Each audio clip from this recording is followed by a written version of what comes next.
ao mundo dos negócios, economia e política. Enfim, grandes assuntos que importam para você e sua empresa.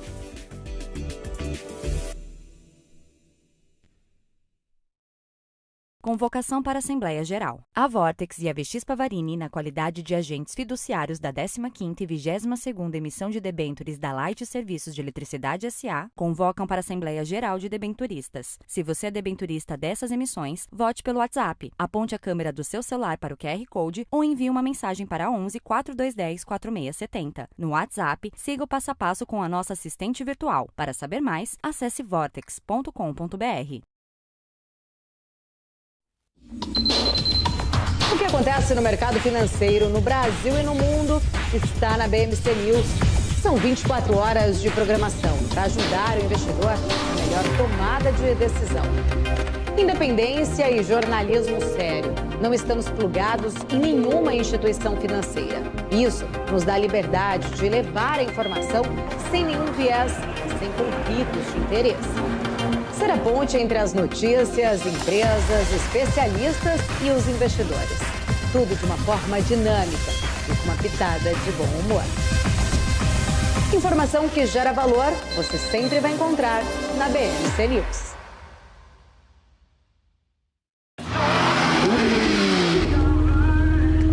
Boa volta. Cara, demais. Foi boa. E aí, Ju, tá curtindo? Espera aí, Razia, que eu tô só baixando o novo aplicativo da EQI pra abrir minha conta. Mas você não precisa fazer isso com calma? Não, é facinho. Deve ser até mais rápido que essa sua volta. Mais rápido do que minha volta de Porsche. Você duvida? Baixa o aplicativo. Amigos da EQI. E vai se criando um clima terrível no Autódromo de Interlagos. Vamos, acelera! De um lado, temos Luiz Razia. Do outro lado, temos Julia Václavik. Bora, Razia! Precisa melhorar nesse tempo. Tá no papo, tá no papo. Haja coração, meus amigos. Como ela tá indo, Nelsinho? Ela já fez o reconhecimento facial. Razia acelera pelo mergulho e vai se aproximando da subida dos boxes. Olha a Júlia finalizando. Vai ganhar, vai perder. Perdeu! Ganhou! Mas, na verdade, quem ganha mesmo é você, que consegue abrir sua conta na EQI Investimentos tão rápido quanto o tempo que você levou para assistir esse filme aqui. Você sabe quanto custa estudar na escola mais cara do mundo? Essa escola, além de ser a mais cara, é também uma das mais antigas da história. Localizada na Suíça, ficou conhecida como a Escola Real por ser uma escola-castelo da dinastia familiar local. O campus do Instituto Le Rosey se assemelha a um resort de luxo e conta com 2 residências, a de verão e também a de inverno, com aulas adaptadas para cada uma dessas épocas do ano. Além da Suíça, a escola conta com um campus na França. Entre os ex-alunos, há membros da realeza, políticos e executivos de grandes empresas. O primeiro ano letivo foi em 1880 e agora, quase 150 anos depois, a Le Rosey é a escola mais cara do mundo. Para se ter uma noção, quem quiser ter a experiência de estudar neste castelo terá de investir aproximadamente $132 mil por ano de estudo. E só para constar, a escola oferece programas acadêmicos para estrangeiros. BMC News. Informação que gera valor.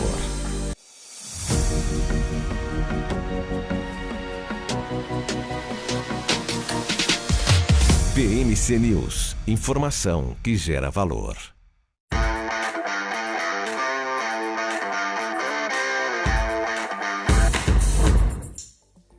Boa tarde para você que está chegando aqui no Closing, o fechamento do mercado mais completo da TV. Eu sou o Maurílio Goldner, agora são 4 horas e 3 minutos pelo horário de Brasília e a gente está no ar então com as principais notícias desse fechamento de mercado. Nós vamos até às 6 da tarde mostrando os últimos movimentos, as últimas compras e as últimas vendas no Ibovespa, que aliás hoje chegou muito perto de bater os 120 mil pontos, mas agora está muito mais perto de perder os 119 mil pontos. Queda no momento de 0,1%. 19%, com volume negociado de 13 bilhões e 40 milhões. Novamente o pessoal foi embora, hein? Os investidores não participaram muito hoje das negociações. Depois de uma segunda-feira de negociações baixas, uma terça-feira de negociações na média, a quarta é novamente um dia de baixa negociação na Bolsa de Valores do Brasil. Vamos ver também o dólar futuro nesse momento, com alta de 0,73, recuperando bastante o que perdeu ontem no pregão, 4,91 o dólar futuro. Daqui a pouco a gente traz as cotações de Nova York e a gente vai ver também como fecharam as bolsas na Europa. Por aqui é hora da gente ver as empresas que estão se destacando na quarta-feira volátil da Bolsa de Valores de São Paulo. Com critério de variação diária, a gente vê quem está perdendo mais valor, Dexco, que é perda de 10,2%, depois BRF na faixa dos 7%, Arezzo perdendo 4%, Raízen e Petrohexa na faixa de 3%, na faixa de 2% aqui, Prio, São Martinho, Grupo Soma, Rapvida, Marfrig e Vamos. No campo positivo, ganhos mais expressivos da TOTS, com 5,05%, Embraer com 4%, aí vem a Azul com 3%, TIM com 3%, Suzano 3%, Banco Pactual também na faixa de 3% de ganhos. Se a gente puxar para as que tem mais volume negociado, e a gente troca aqui a variação também por volume, a gente consegue ver quem está contribuindo para, no momento, ter Bolsa de Valores em queda. Petri 3 e Petri 4, as duas caindo aí na faixa de 2%. As demais, Blue Chips, Itaú Unibanco em alta, Banco do Brasil em alta, Bradesco em alta, a Vale ganha no momento 0,14%. A gente vai falar um pouco de empresas, da temporada de resultados, um pouco do cenário externo, taxas de juros. O Brasil está acompanhando, aí, os juros futuros acompanhando as treasuries americanas. Isso é bom para que setor? Entrevista com especialistas, informações, você e a companhia também de Isabela Takaki, que chega para apresentar o closing aqui comigo. Boa tarde, Isa, bem-vinda. Olá, muito boa tarde para você, Maurílio. Boa tarde a todos. Bom, agora a gente começa então com o fechamento de mercado lá na Europa, que fechou aí no início da tarde. Os principais índices europeus encerraram o dia com ganhos, exceção é de Londres. Investidores operaram de olho nos balanços trimestrais, enquanto se descolam das bolsas asiáticas, que fecharam predominantemente em queda. Então vamos lá. FTSE no Reino Unido, queda de 0,09%, DAX na Alemanha com alta de 0,49% de alta e CAC na França 0,72% subindo também. IBEX 35 na Espanha fechou com alta de 0,55%. Agora, as principais bolsas nos Estados Unidos estão bem voláteis por lá. Neste momento, o Dow Jones operando em queda de 0,15%, SP 500 0,05% de alta e Nasdaq 0,06% de alta, operando aí as três principais bolsas no território positivo e negativo, com muita oscilação nessa tarde de quarta-feira, porém aí a maioria no patamar positivo por enquanto. Agora as cotações de petróleo aí estão em queda, mais um dia de queda, petróleo recuando com temor de queda da demanda. Inclusive, petróleo Brent perdendo seu patamar de $80.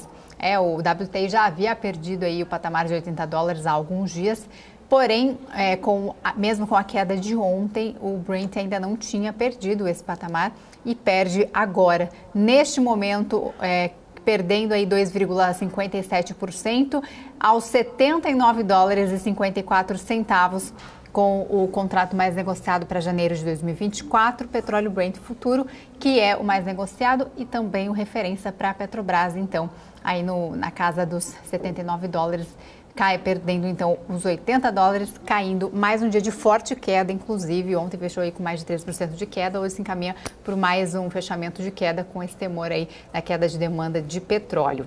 Maurílio. Legal, Isa. Vamos então acompanhando agora mais um giro aqui na nossa bolsa para ver os setores que estão se beneficiando e que estão mistos ou perdendo mais valor nesta quarta-feira.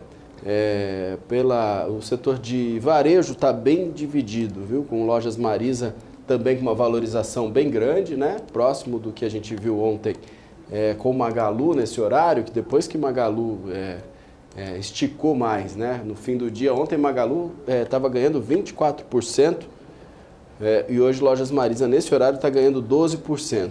Magalu está uma alta bem modesta nesse momento, de 1,13%. Mas hoje de manhã, Magalu chegou inclusive a ter uma alta bastante expressiva novamente, que levou inclusive a B3 a uma nova interrupção das vendas. O ativo entrou em leilão quando as ações passavam já de R$ 2,00, voltou, e quando voltou em queda, e uma queda bastante expressiva, até um pouco alinhada com o anúncio de um possível follow-on por parte da família Trajano, que detém, né, que administra diretamente Magazine Luiza. Então, havia a informação no mercado de que serão abertas, de que será feito um follow-on no valor de R$ 4 bilhões. Isso, de uma certa forma, desencantou os investidores, que levou o papel a uma queda expressiva. Ontem também teve uma notícia da Associação dos Acionistas Minoritários, que entraram com uma ação na CVM questionando justamente a negociação entre o grupo Kabum e a Magazine Luiza. Kabum, que vendeu a sua operação para a Magazine Luiza, mas os irmãos proprietários aí da Kabum ainda estão tentando reaver, né? Estão fazendo uma arbitragem para tentar desfazer essa negociação. Então, essas duas notícias foram vistas como negativas pelo mercado, e agora Magalu opera numa alta bem mais contida em relação ao que a gente via ontem.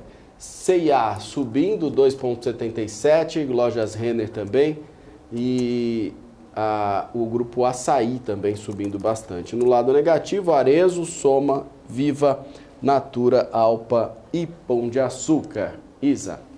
Bom, então vamos falar da empresa que está puxando o índice para baixo nesta quarta-feira, que é a Dexco, aí, com mais de 10% de queda, aí, neste momento 10,99% caindo. As ações apresentam então essa queda, sendo a maior perda para o Bovespa para o período. O que motiva a queda acentuada dos papéis para a companhia é a publicação dos resultados do terceiro trimestre, que saíram ontem à noite. A Dexco então registrou um lucro de 297,3 milhões de reais no terceiro trimestre de 2023, um avanço de 93% sobre o valor reportado no mesmo período do ano passado.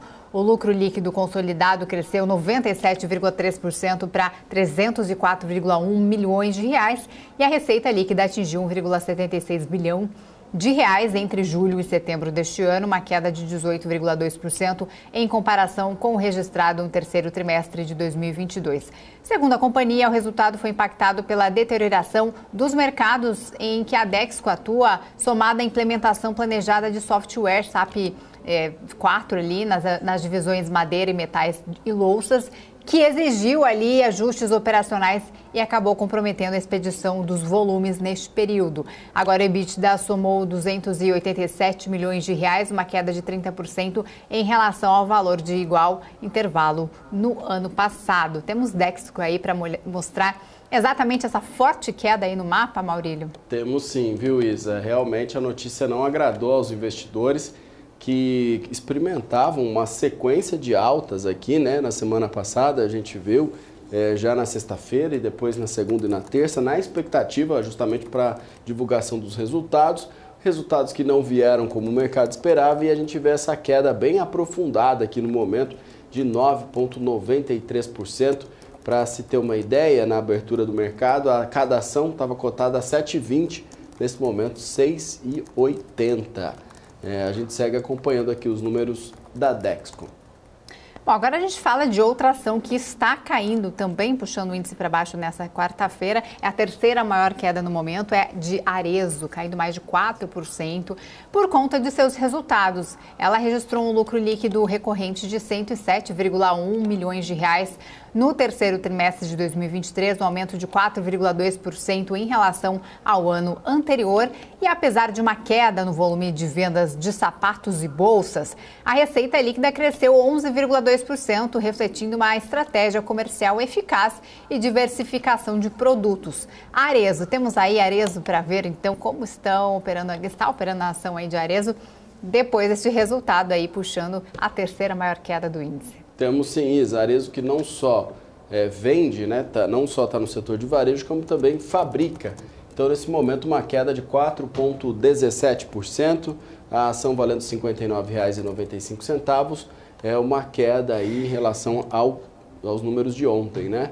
Ontem a gente encerrou o dia aí com a ação valendo R$ 61,70 e nesse momento ela está valendo R$ 59,95 Arezzo. Outra empresa que teve seus resultados divulgados é Eletrobras, que reverteu um prejuízo e divulgou um lucro líquido de 1,48 bilhão de reais no terceiro trimestre. A receita cresceu 9,3%, alcançando 8,78 bilhões de reais. E a melhoria é atribuída à eficiência operacional e à gestão focada na redução de custos, além do aumento da receita anual permitida em 28,4%, impulsionada pelos reajustes nas tarifas de transmissão. Outra notícia também que temos de Eletrobras é que o diretor-presidente da companhia, Ivan Monteiro, ele falou nessa divulgação de resultado, ele falou que a companhia está se preparando para atuar no leilão de transmissão que será realizado pelo governo no mês de dezembro, ou seja, mês que vem, e espera que sua expansão se dê pela aquisição de projetos nesses certames. O executivo ponderou também que não há expectativa de grandes aquisições. Ele ainda destacou que a empresa está com uma baixa alavancagem de 2 vezes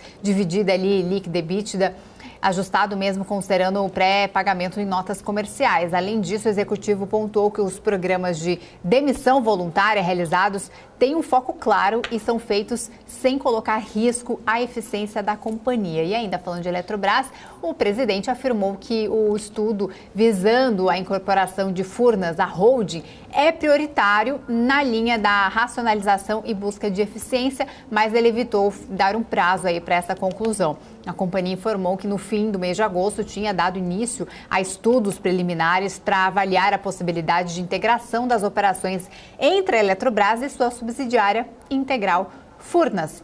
Eletrobras, Maurílio, o que temos aí de Eletrobras após a divulgação de seus resultados? Elet 6, Isa, aqui no nosso telão. No momento, um ganho discreto de 0,05%, ação a R$ 41,38. É outro papel que a gente acompanha aí uma euforia antes da divulgação dos resultados, com bons números na semana passada e hoje justamente agora empatando aí no 0-0 e com um pouquíssimo ganho de valor no momento, R$ 41,39, um volume negociado também muito próximo dos outros dias da Eletrobras, Isa. Outra empresa que teve seus resultados divulgados é o Banco BTG Pactual, reportando um lucro líquido de 2,7 bilhões de reais no terceiro trimestre de 2023, marcando um crescimento de 19%. No ano, o lucro acumulado é de 7,197 bilhões de reais. A receita do banco também cresceu, atingindo 5,660 bilhões de reais, com um patrimônio líquido de 47,7 bilhões de reais. BTG, Maurílio. BPAC 11, valendo aqui R$ 33,57, com ganhos no momento de 2,19%, mais um papel de otimismo apresentado aqui nos últimos dias e hoje mantém essa tendência de alta, ganhando valor neste pregão de quarta-feira, que vai ficar aberto até às 6 horas da tarde. Agora queremos saber de Iguatemi, já vou pedindo aí para abrir as ações aí do shopping, a Iguatemi anunciou um lucro líquido ajustado de 101,9 milhões de reais no terceiro trimestre de 2023. Esse resultado representa um avanço de 80,1% em relação ao mesmo período registrado no ano passado, conforme então mostrou esse novo balanço do Iguatemi ontem. E o EBITDA ajustado alcançou a marca de 247,8 milhões no terceiro trimestre, com uma alta anual de 35,9%, e a margem EBITDA do Iguatemi, considerando ali o valor ajustado, foi de 82% no terceiro trimestre de 2023, correspondendo aí a um aumento de 14,2 pontos percentuais na comparação com o ano passado. Mesmo com o contexto macroeconômico ainda desafiador, a Iguatemi aponta que a performance dos 3 primeiros trimestres de 2023, somados, está alinhada às expectativas da empresa para este ano. Iguatemi. Vamos lá, Isa. Iguatemi, neste momento, empatado. Não ganha nem perde valor, está 0% de variação, com a ação valendo R$ 2,61. A gente vai acompanhando. Você tinha falado agora há pouco de TOTVS, né? Vamos então falar sobre os resultados da empresa, porque apresentou um lucro líquido ajustado de 214,8 milhões de reais no terceiro trimestre de 2023, crescendo 28,9% em relação ao ano anterior. Este resultado reflete a sólida performance operacional da empresa, que continua a expandir suas soluções de tecnologia e gestão, evidenciando sua liderança no setor.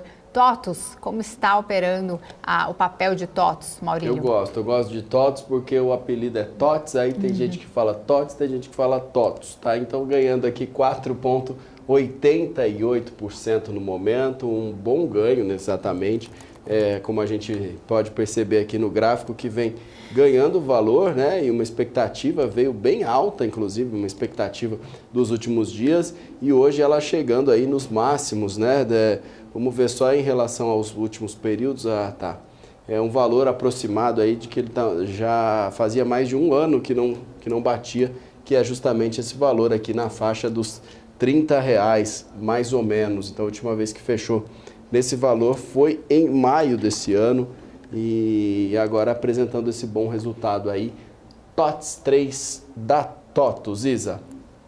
Agora vamos falar de Redditor. São muitas empresas divulgando seus resultados. Essa semana são mais de 150 empresas. A gente está falando algumas aqui, né, as que estão pesando aí no índice. E agora no setor de saúde, de seguradora, aliás, de hospitais, né, porque a Redditor reportou um lucro líquido de 760,3 milhões de reais no terceiro trimestre de 2023, montante 91,8% superior ao reportado no mesmo intervalo de 2022. Já o lucro líquido totalizou 811,4 milhões, excluindo o efeito apenas contábil ali da amortização do valor das carteiras assumidas em negócios, além das despesas pontuais não recorrentes.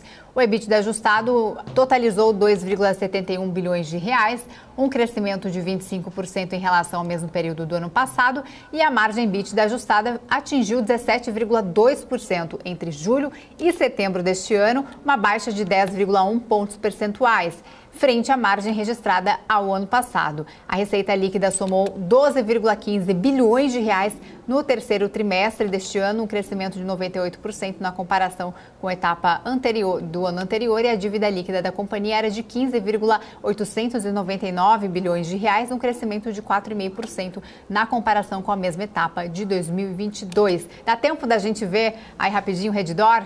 Dá sim, Isa. Redditor, no momento com valorização de 0,53% nas suas ações, valendo R$ 24,75. A gente vê aqui nos últimos dias um bom desempenho, né? Pelo menos uma estabilidade aqui nos ganhos da Redditor, então ganho de 0,45%. Lembrando que alguns desses papéis a gente ainda pode voltar a falar durante a análise técnica, que começa a partir das 5h30 da tarde aqui no Close. Você fica ligado, você vai acompanhar para tirar mais detalhes direto com o especialista.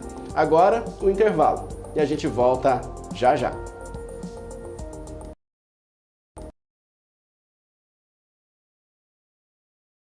Olá, eu sou o Felipe Nascimento e te espero junto com o Marcos Saravalli aqui no BMC Market. Aqui tem debate com os convidados, análise dos principais assuntos do dia. Você vai saber o que impacta a economia e o mercado financeiro, com opinião, claro, de quem entende do assunto. Nosso encontro aqui no BMC Market é de segunda a sexta-feira, às 2h30 da tarde. BMC News. Informação que gera valor. As empresas que fazem parte do seu dia a dia estão em uma das maiores bolsas do mundo, a Nasdaq. E a boa notícia é que você pode investir nessas empresas diretamente pela Avenue, sua corretora nos Estados Unidos. Com os dados das ações dos Estados Unidos fornecidos pela Nasdaq em tempo real, o cliente Avenue pode acessar diretamente as maiores bolsas do mercado americano. Entre neste mercado de tecnologia e inovação. Acesse avenue.com.br/Nasdaq e seja bem-vindo ao mercado global. Eu sempre busquei a excelência. Para mim, dar o máximo é o mínimo. Poder contar com quem me entende. Tá aí uma coisa essencial para o meu sucesso. Aqui a gente encara seus desafios como se fossem nossos. A excelência do BTG está em cada detalhe que faz sentido para você. Sua trajetória merece essa experiência. BTG Pactual. Dê um BTG na sua vida.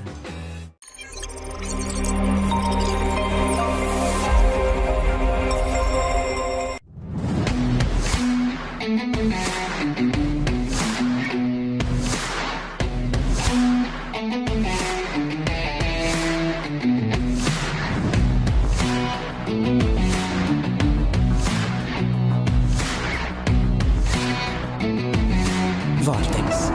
Beyond. BMC News. Informação que gera valor.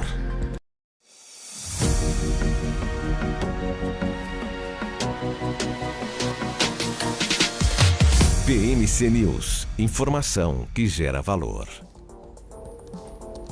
Já estamos de volta, 4h25 pelo horário de Brasília. A gente está aqui no Closing, o melhor fechamento da TV, justamente para mostrar a expectativa para o final, né, dessa hora e meia final aí do Ibovespa, da Bolsa de Valores brasileira em funcionamento. Vamos ver aqui como estão as negociações nesse momento. 119.019 pontos, um volume negociado de 13,73. Hoje a gente está caindo 0,21%, revertendo um pouco essa tendência que a gente vê aqui dos últimos 5 pregões fechando no positivo. Vamos acompanhar para ver se isso vai se confirmar até o fim do dia. Uma queda pequena, né? 0,24, agora acabou de perder os 119 mil pontos, mas a gente segue analisando e avaliando o que está acontecendo e o que vem pela frente.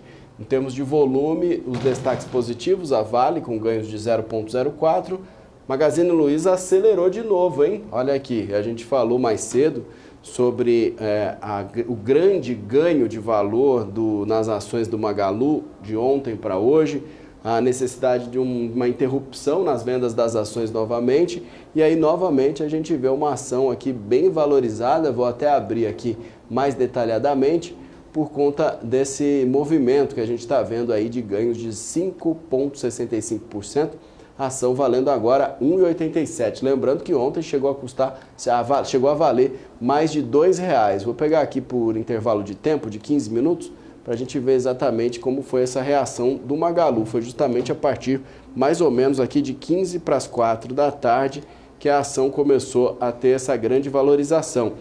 Abriu em alta, o fechamento, a interrupção das vendas, uma queda bastante expressiva, depois ficou ali estável nessa região de baixo aqui e agora volta a subir. Magalu, vamos acompanhar novamente até o fim desse pregão. Isa. Bom, vamos chamar então a nossa primeira convidada, Ariane Benedito, que é economista da Ish Capital. Muito boa tarde, obrigada pela sua participação mais uma vez aqui com a gente, Ariane. Boa tarde, Murilo. Boa tarde a todos. Sempre um prazer poder estar aqui com vocês. Ariane, a gente está aí um pouco mais de uma hora do fechamento do mercado. Como é que está a expectativa para hoje, né? Tem a questão da aprovação do relatório da reforma tributária, está acontecendo inclusive lá no plenário, né? Daqui a pouco a gente vai para lá um pouquinho para mostrar imagens. Mas qual que é a expectativa para o fechamento de mercado diante de tantos dados aí da agenda macroeconômica de hoje? Luísa, não sei se vai dar tempo de salvar essa baixa do Ibovespa, né? Depois de uma manhã mais positiva. Aí a gente teve dados de fiscal que veio com déficit maior do que as projeções iniciais, já se aproximando do consenso de mercado, que é de 100 a 110 bilhões de déficit para esse ano, né? Então a gente já encostou ali no penúltimo resultado, né, que a gente vai ter ali de fiscal. Então isso trouxe maior aversão a risco para os ativos, e o que está diminuindo a queda do Ibovespa hoje é o bom humor do setor de varejo depois da PMC, que é a nossa pesquisa mensal do comércio, dados de varejo que cresceu acima das expectativas. O mercado esperava uma estabilidade e a gente teve então um dado de 0,6 de crescimento para setembro, trazendo acumulado ali no ano contra ano de 3,3, no acumulado 12 meses, no acumulado anual, né, de 1,8, então o crescimento também acima das expectativas para essas medições, que animou o setor de varejo. Entretanto, o setor de varejo não tem o mesmo peso que Petrobras, Vale, né, commodities, bancos têm no nosso Ibovespa. Então, hoje, com essa queda da Vale, ainda a despeito de uma expectativa de desaceleração econômica nas economias desenvolvidas, talvez a gente não consiga reverter, mas dá para amenizar, né, essa queda e até o Ibovespa beirar ali a estabilidade, caso a gente tenha algum avanço nas pautas fiscais discutidas hoje em Brasília, que por enquanto só está na discussão, né? A Haddad falando lá na Câmara novamente em relação a ICMS, nenhuma novidade por enquanto, mas a gente aguarda ali para ver se até o final do dia tem algum impacto, qualquer tipo de andamento dessas pautas, né? Como foi no caso de ontem, que a gente teve então a aprovação do relatório prévio da LDO, né, que é a Lei de Diretrizes Orçamentárias de 2024, que manteve então a meta de 2024 para o déficit zero. Isso foi o que realmente impulsionou, foi a grande tração para o Ibovespa, impediu que o cenário externo contaminasse o mercado para o fechamento, mas hoje a gente já não tem um drive tão forte como esse para mudar o percurso do Ibovespa. Tem que ser ou uma aprovação de fato da reforma tributária, ou uma decisão no sentido favorável setorial que o CMS, nessas conversas do Haddad, poderia trazer para a gente. Ariane, em relação ao relatório final da reforma tributária, que justamente foi aprovado na comissão e agora está em plenário, você acha que ficou no meio termo interessante? A reforma vai ter um impacto positivo que se esperava inicialmente? Ou as mudanças, as exceções, as possibilidades de menor pagamento de algumas tarifas e do próprio IVA podem confundir um pouco mais e talvez não tenha o impacto esperado? A gente ainda tem alguns setores questionando o impacto do IVA, acho que isso deve ser revisto.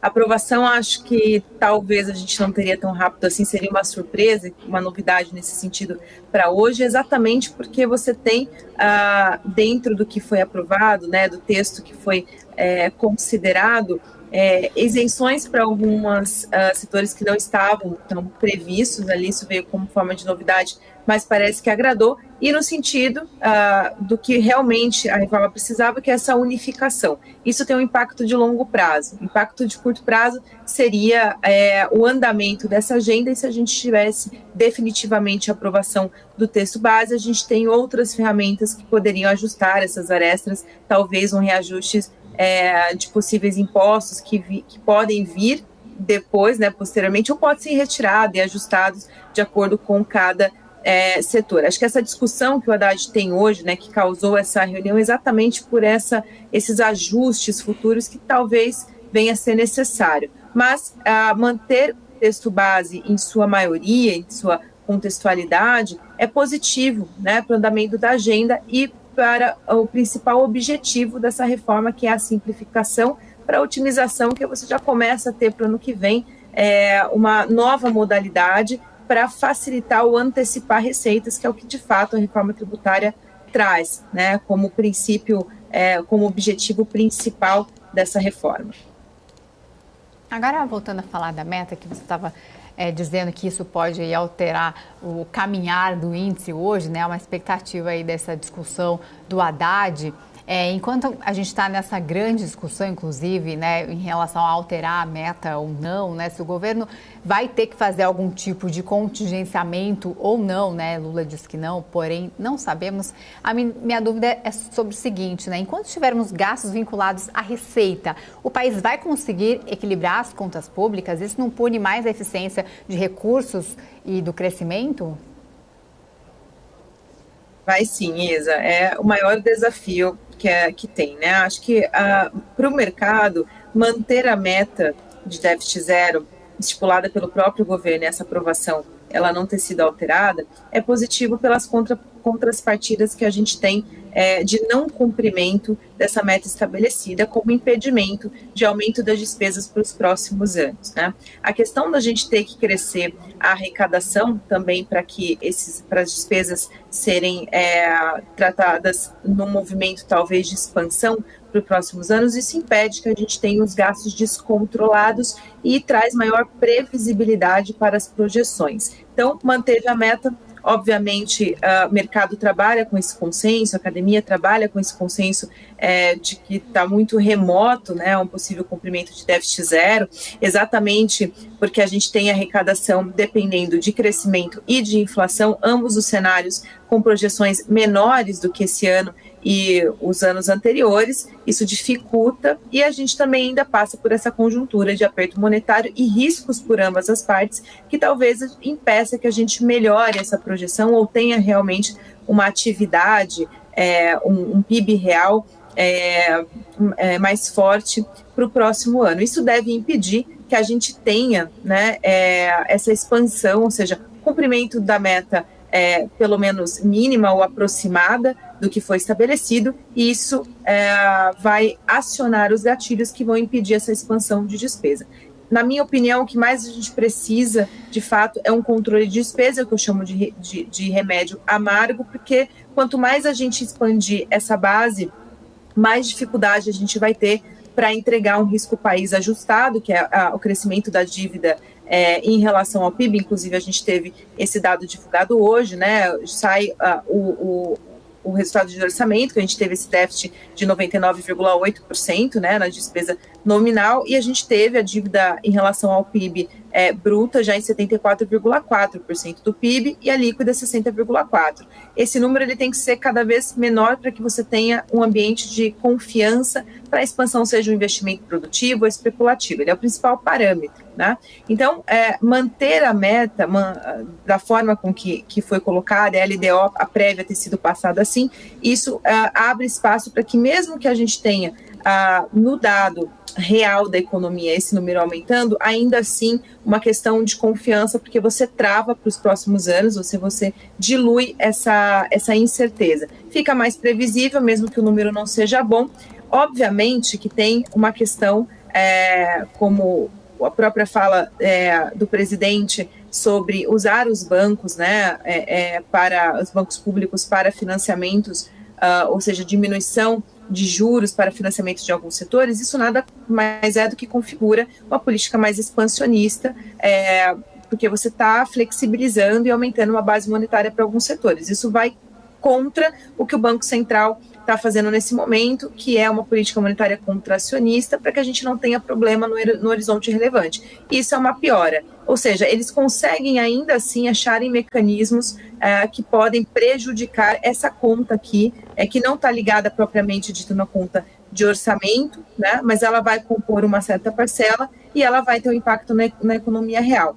Então, a gente tem uma trava de valor que é a meta mantida e as contrapartidas que criam confiança. Por outro lado, obviamente, o governo vai tentar, porque o projeto do atual governo é ser mais ativo na questão de estímulo para crescimento. Se a gente cresce, a gente também tem a questão que impacta na arrecadação, mas infelizmente não na mesma proporção. A arrecadação não cresce na mesma proporção que a despesa e vice-versa, né? Eliane, essa questão do fiscal, você acredita que pode ameaçar aí o rally de fim de ano da Bolsa? Com certeza, Isa. Esse é o principal vetor de risco que a gente tem hoje, né?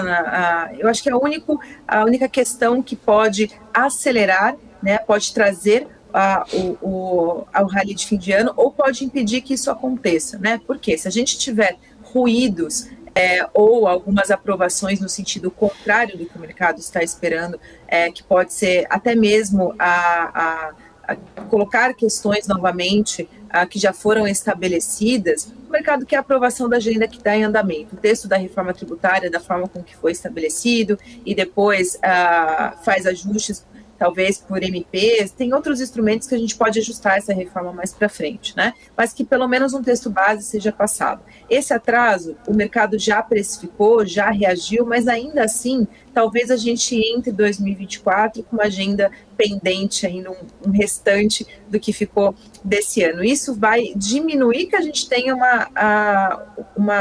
um fluxo maior para a Bolsa, porque para ter um rally a gente depende de fluxo. Se você tem muita aversão a risco, falta de confiança em relação ao ponto mais, digamos, nebuloso que a gente tem, que é o fiscal brasileiro, você não consegue ter uma escalada da Bolsa em preço de ativos de risco. Tá?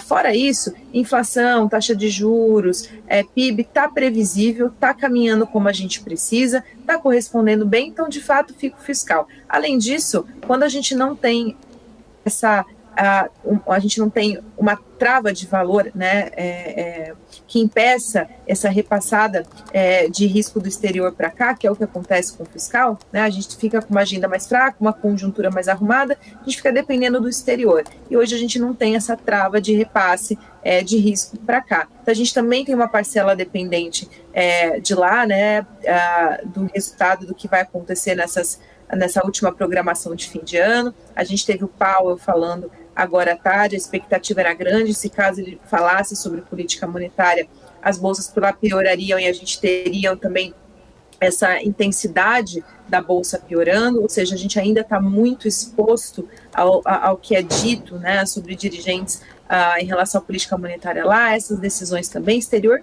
forte pesando aqui dentro, e a gente fica com o fiscal com um único vetor do que poderia afastar essa insegurança em relação ao exterior e nos ajudar a repor o nível de fluxo perdido esse ano que foi grande, né? Por isso, qualquer ruído, qualquer questão ao entorno do fiscal vai ser responsável ou não de trazer um rally, ou a gente não vê um rally desse ano para a Bolsa, né? Tá difícil de se manter nos 120 mil pontos ou se aproximar da última máxima que teve, que foi 125 mil pontos, lá no final de 2020, todo mundo espera de novo que a Bolsa faça pelo menos essa entrega, né? Então, se a gente conseguir estabelecer o 120, que já está difícil, talvez a gente poderia ver algo acima disso, mas não pode haver nenhum ruído em relação à agenda fiscal e os acontecimentos em Brasília.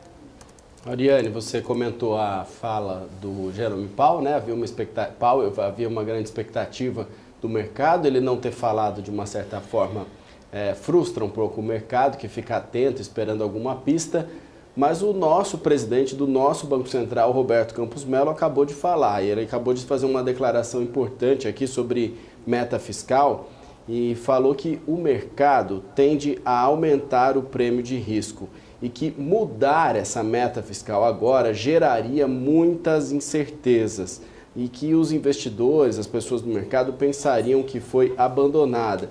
Ele está num evento nos Estados Unidos, em Nova York, e também disse que se o mercado não acredita na meta fiscal, também não acredita na meta de inflação. Os dois fatores andam juntos, fecha aspas de Roberto Campos Neto.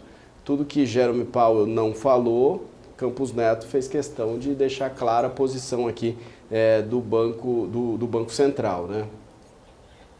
Exatamente, Manilo. E ele foi em linha com aquilo que foi colocado, inclusive no comunicado e na ata que a gente teve, né, ontem, que é aquele documento mais robusto em relação à decisão de política monetária. O fiscal ganhou um parágrafo bem extenso, diferente do que foi do último, que houve uma frase, né, um pequeno, poucas linhas, 3 linhas falando sobre o fiscal. Dessa vez ele trouxe um parágrafo reforçando que é necessário e primordial que a meta estabelecida, veja que ele não critica ou define uma visão do Banco Central do que deveria ser a meta fiscal, porque é um desafio para todos nós, como especialistas, até de definir o que seria o número real, ideal, seja via reforma tributária, a meta a se perseguir, seja as peças orçamentárias. É um desafio enorme, né? Uma conta muito difícil pelos detalhes que compõem um orçamento público, tá? Então, a única coisa que existe em consenso hoje é a meta estabelecida, seja ela o déficit zero, seja ela a proximidade do déficit zero e não propriamente a zeragem, né, da dívida, ela é necessária que ela seja estabelecida, porque a partir do momento que você tem uma meta estabelecida, você tem uma contrapartida, e hoje a contrapartida que a gente tem é o impedimento do governo de expandir as suas despesas para os próximos anos, caso ele não entregue a meta. Isso é ótimo para a gente, porque você tem uma previsibilidade. A gente vai saber exatamente o que o governo vai poder gastar em 25, 26, caso ele não faça, ele não se aproxime ou não entregue a meta estabelecida por ele. Por isso que é primordial. Claro que outra questão clara, e como o Campos Neto mesmo disse, e disse muito bem, que o mercado não acredita na meta, mas o mercado não acredita nessa meta já há algum tempo, e já precificou, né, com a expectativa, que o mercado ele tem esses dois lados, a expectativa e o fato, né? Então ele já vem antecipando e fazendo uma abertura da curva de juros e fazendo uma abertura da inflação implícita, ou seja, pedindo um prêmio maior e definindo um risco maior para a economia brasileira em cima dessa meta que foi estabelecida, que não é palpável, que é remota, né? A partir do momento que o tempo vai passando e vai se tornando mais claro as formas com que a gente vai ter que se ajustar com a meta que foi dada, mesmo ela não sendo crível, o mercado mesmo já começa a se ajustar nessa situação, dissipa essas expectativas,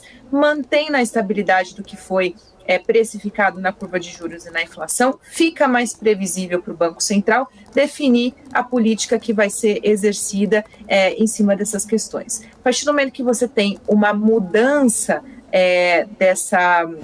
dessa conjuntura, o próprio Banco Central perde previsibilidade e ele começa a alertar novamente que mudanças nesse sentido poderiam afetar essa previsibilidade de política monetária que foi ancorada nesse último comunicado, que é o corte de 0,50 pontos para as próximas no plural, que pode ser em 1, 2, 3, não sabemos, até o final de 2024, mas que isso vai depender não só, como ele colocou, o Banco Central colocou todos os dirigentes, um consenso, às vezes em algumas vertentes divergindo, mas o sentido mesmo que o peso maior agora, de fato, está para cenário externo, devido à escalada da guerra e devido também a falta de previsibilidade no sentido de atividade, mas que o fiscal, no cenário doméstico, é o principal vetor do que pode potencializar uma política expansionista ou pode fazer com que o Banco Central mude esse sentido. Então, a importância da meta estabelecida, mesmo ela não seja uma meta crível para o mercado hoje. Ariane, só para a gente encerrar aqui o raciocínio, né? A gente ainda falando questão do cenário lá fora, né? A semana foi favorável ali para as moedas de mercados emergentes, né? Devido à reavaliação do Dovish das perspectivas para a política do Fed, como você estava trazendo, né? Mas quando a gente olha no médio prazo, o processo de desinflação global enfrenta aí alguns desafios ainda, né? Que não são tão óbvios. Os emergentes, na sua opinião, devem se preparar para um estrangulamento na liquidez global? Deve sim, aí vou chamar novamente o conteúdo da ata, porque o próprio Banco Central alertou para isso também, né, que os emergentes devem manter a postura de cautela em relação aos acontecimentos nas economias desenvolvidas, porque hoje o que é buscado para uma mudança, né, um encerramento do risco de mais aumentos na taxa de juros, mais prêmio, que é o que drena o valor dos emergentes, porque a gente perde o fluxo, que é muito importante, não só para o mercado financeiro, mas para o mercado produtivo também, porque a gente fica com o risco mais exposto. O investidor tem a cabeça de pensar por que eu vou tomar risco num país emergente, sendo que eu tenho um prêmio muito bem estabelecido e bem remunerado numa economia que, por mais que esteja enfrentando desafios econômicos nesse momento, tem maiores chances de me entregar esse prêmio, de cumprir, né? Ou seja, diminui o meu risco ali em relação ao meu retorno. Então, os desafios hoje enfrentados pelas economias desenvolvidas conseguir parar o aumento de juros e entender qual é o nível de desaceleração, que a gente também não tem muita clareza em relação a isso. Ainda existe essa dúvida se vai ser um pouso suave, um pouso mais agressivo, né? Mais chamado, o termo mais utilizado em inglês para o mercado é soft landing, hard landing, né? Como é que vai acontecer essa desaceleração das atividades? Por exemplo, a gente pode usar o dado de vendas no varejo da zona do euro que foi divulgado hoje de manhã, que apresentou desaceleração em linha com o dado anterior, que também apresentou desaceleração. Então, a gente vê essa desaceleração da atividade, que também impacta o emergente, porque a gente depende deles também, que a economia deles esteja forte no sentido de crescimento, para que a gente possa crescer junto, né? Então, infelizmente, as duas situações são ruins para o emergente. Por isso, essa questão da cautela, né? E também, não só falando de economia desenvolvida, mas trazendo um pouquinho de China para a gente, que está cheio de dados de China ao longo dessa semana, né? A gente tem o CPI para sair hoje no final, que deve impactar, no final do dia, que deve impactar amanhã o mercado. A China está apresentando dados mistos ali, às vezes muito bons, às vezes muito ruins, sem um sentido muito direcionado. Será que já aqueceu ou continua desaquecendo, né? Muito instável, isso para o Brasil impacta bastante, né? E China hoje representa uma grande parcela importante do mundo também, né? Então a gente foca em falar de Fed, de Europa, que continua ainda com essa dificuldade de interromper as altas, porque a desaceleração da atividade ela está gradual e não sabemos se isso vai acelerar agora no início de ano ou vai continuar essa desaceleração de forma parcial, né? E qual seria a taxa de juros necessária para chegar a esse objetivo da inflação de 2% e uma atividade menor. O mercado de trabalho não corrobora, mas assim é positivo para a economia, porque você tem um mercado de trabalho muito aquecido, o Fed precisa que desaquece, mas no nível de renda você ainda tem essa economia saudável deste lado, né? E aí do outro lado a gente tem China, que é o país ali mais próximo da gente, mas que domina uma grande parcela hoje, tem uma representatividade comercial importante e que os dados continuam mistos. Então a gente não tem muita ainda clareza sobre o quanto que essa desaceleração, né, nessa conjuntura global vai afetar o emergente, mas que a gente vai sofrer em relação a isso, com certeza, né? Porque toda desaceleração em nível de atividade em país desenvolvido ou China tem um impacto para a gente e para os nossos pares aqui que compõem a cesta de países emergentes. Do outro lado, você tem o aperto monetário que também desfavorece a gente. Então, cenário global é um risco eminente, com certeza, para a gente ainda, e deve ser, pelo menos ainda no início. Eu acredito que, pelo menos nos 2 trimestres de 2024, ainda tem grande chance de se manter desafiador. Ariane Benedito, economista, obrigado pela sua participação aqui no Closing. Fique à vontade para retornar durante a programação da BMC News. Uma ótima tarde, uma ótima quarta-feira. Eu que agradeço, Murilo, Luísa, a todos. Sempre um prazer estar aqui com vocês. Valeu. Maravilha. 4h52, horário de Brasília. A Bolsa de Valores agora com uma queda bem menos expressiva, de 0,10%. 119.149 pontos. Voltou aí para o patamar do 119. A gente tem imagens ao vivo de Brasília nesse momento, que o Senado realiza a sua aprovação. O meu não estará entre tributário. A proposta ontem foi aprovada na Comissão de Constituição e Justiça. Foram 20 votos a favor e 6 contra. São necessários agora, aí no plenário, pelo menos 49 votos, que compõem 3/5 da composição da Casa, para que essa proposta seja aprovada. No último dia 2 de novembro, né, na terça-feira passada, o ministro, na quinta passada, na verdade, que foi feriado, o ministro da Fazenda, Fernando Haddad, disse que esperava mais de 60 votos na aprovação da reforma que a gente está vendo aí. Eu acredito que a gente tem um pouquinho do áudio do senador que está discursando nesse momento na tribuna. A gente vai acompanhar um trechinho e destacar os principais trechos aí dessa votação. Imagino que isso fez a transformação do nosso estado de Goiás. A partir do momento que nós votarmos essa reforma tributária, nós vamos tirar o direito dos governadores e dos prefeitos de fazer a gestão e administração no seu estado e nos seus municípios.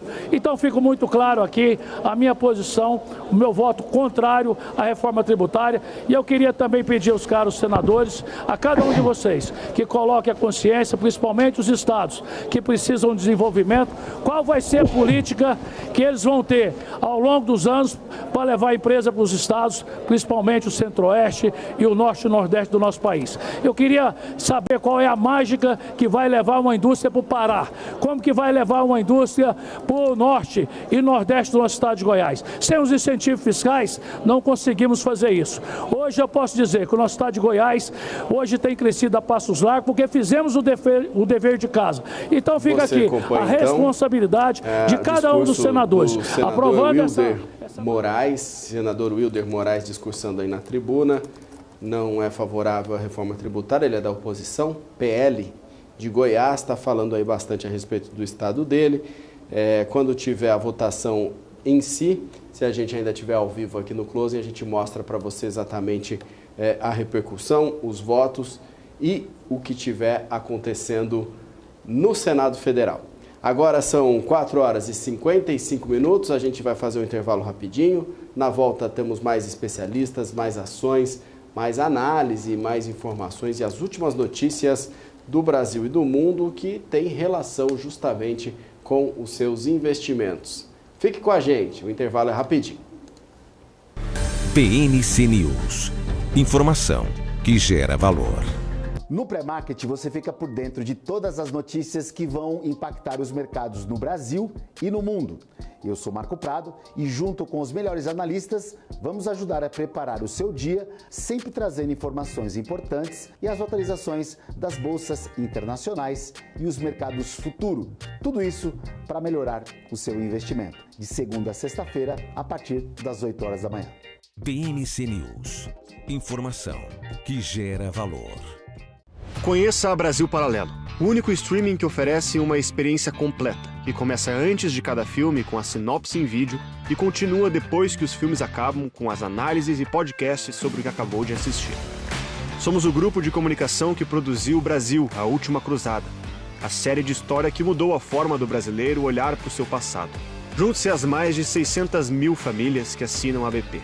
Entre no site brasilparalelo.com e faça sua assinatura. A minha vida foi e é marcada por grandes histórias, sonhos, objetivos, conquistas. Me chamam de narrador de emoções. Mas, na verdade, eu narro escolhas que mudaram vidas, inclusive a minha. Por isso, eu escolhi a EQI Investimentos, o parceiro que me orienta na hora de investir e que me dá autonomia para conquistar meus objetivos. EQI Investimentos. Invista em suas escolhas. Mercado de capitais, o motor dos negócios no mundo. Há 20 anos a Capital Aberto vive esse universo, informando e formando você. Agora começa um novo capítulo. Uma capital mais dinâmica, assertiva e completa. Notícias, análises, entrevistas, cursos. Em um mundo generalista, somos especialistas. Conteúdo e formação feitos do mercado para o mercado. Capital Aberto, feita de dentro.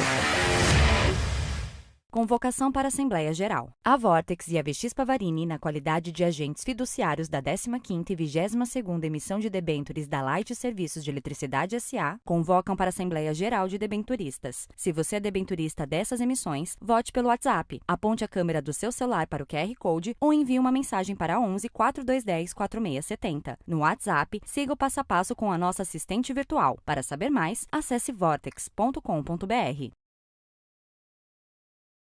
PNC News. Informação que gera valor.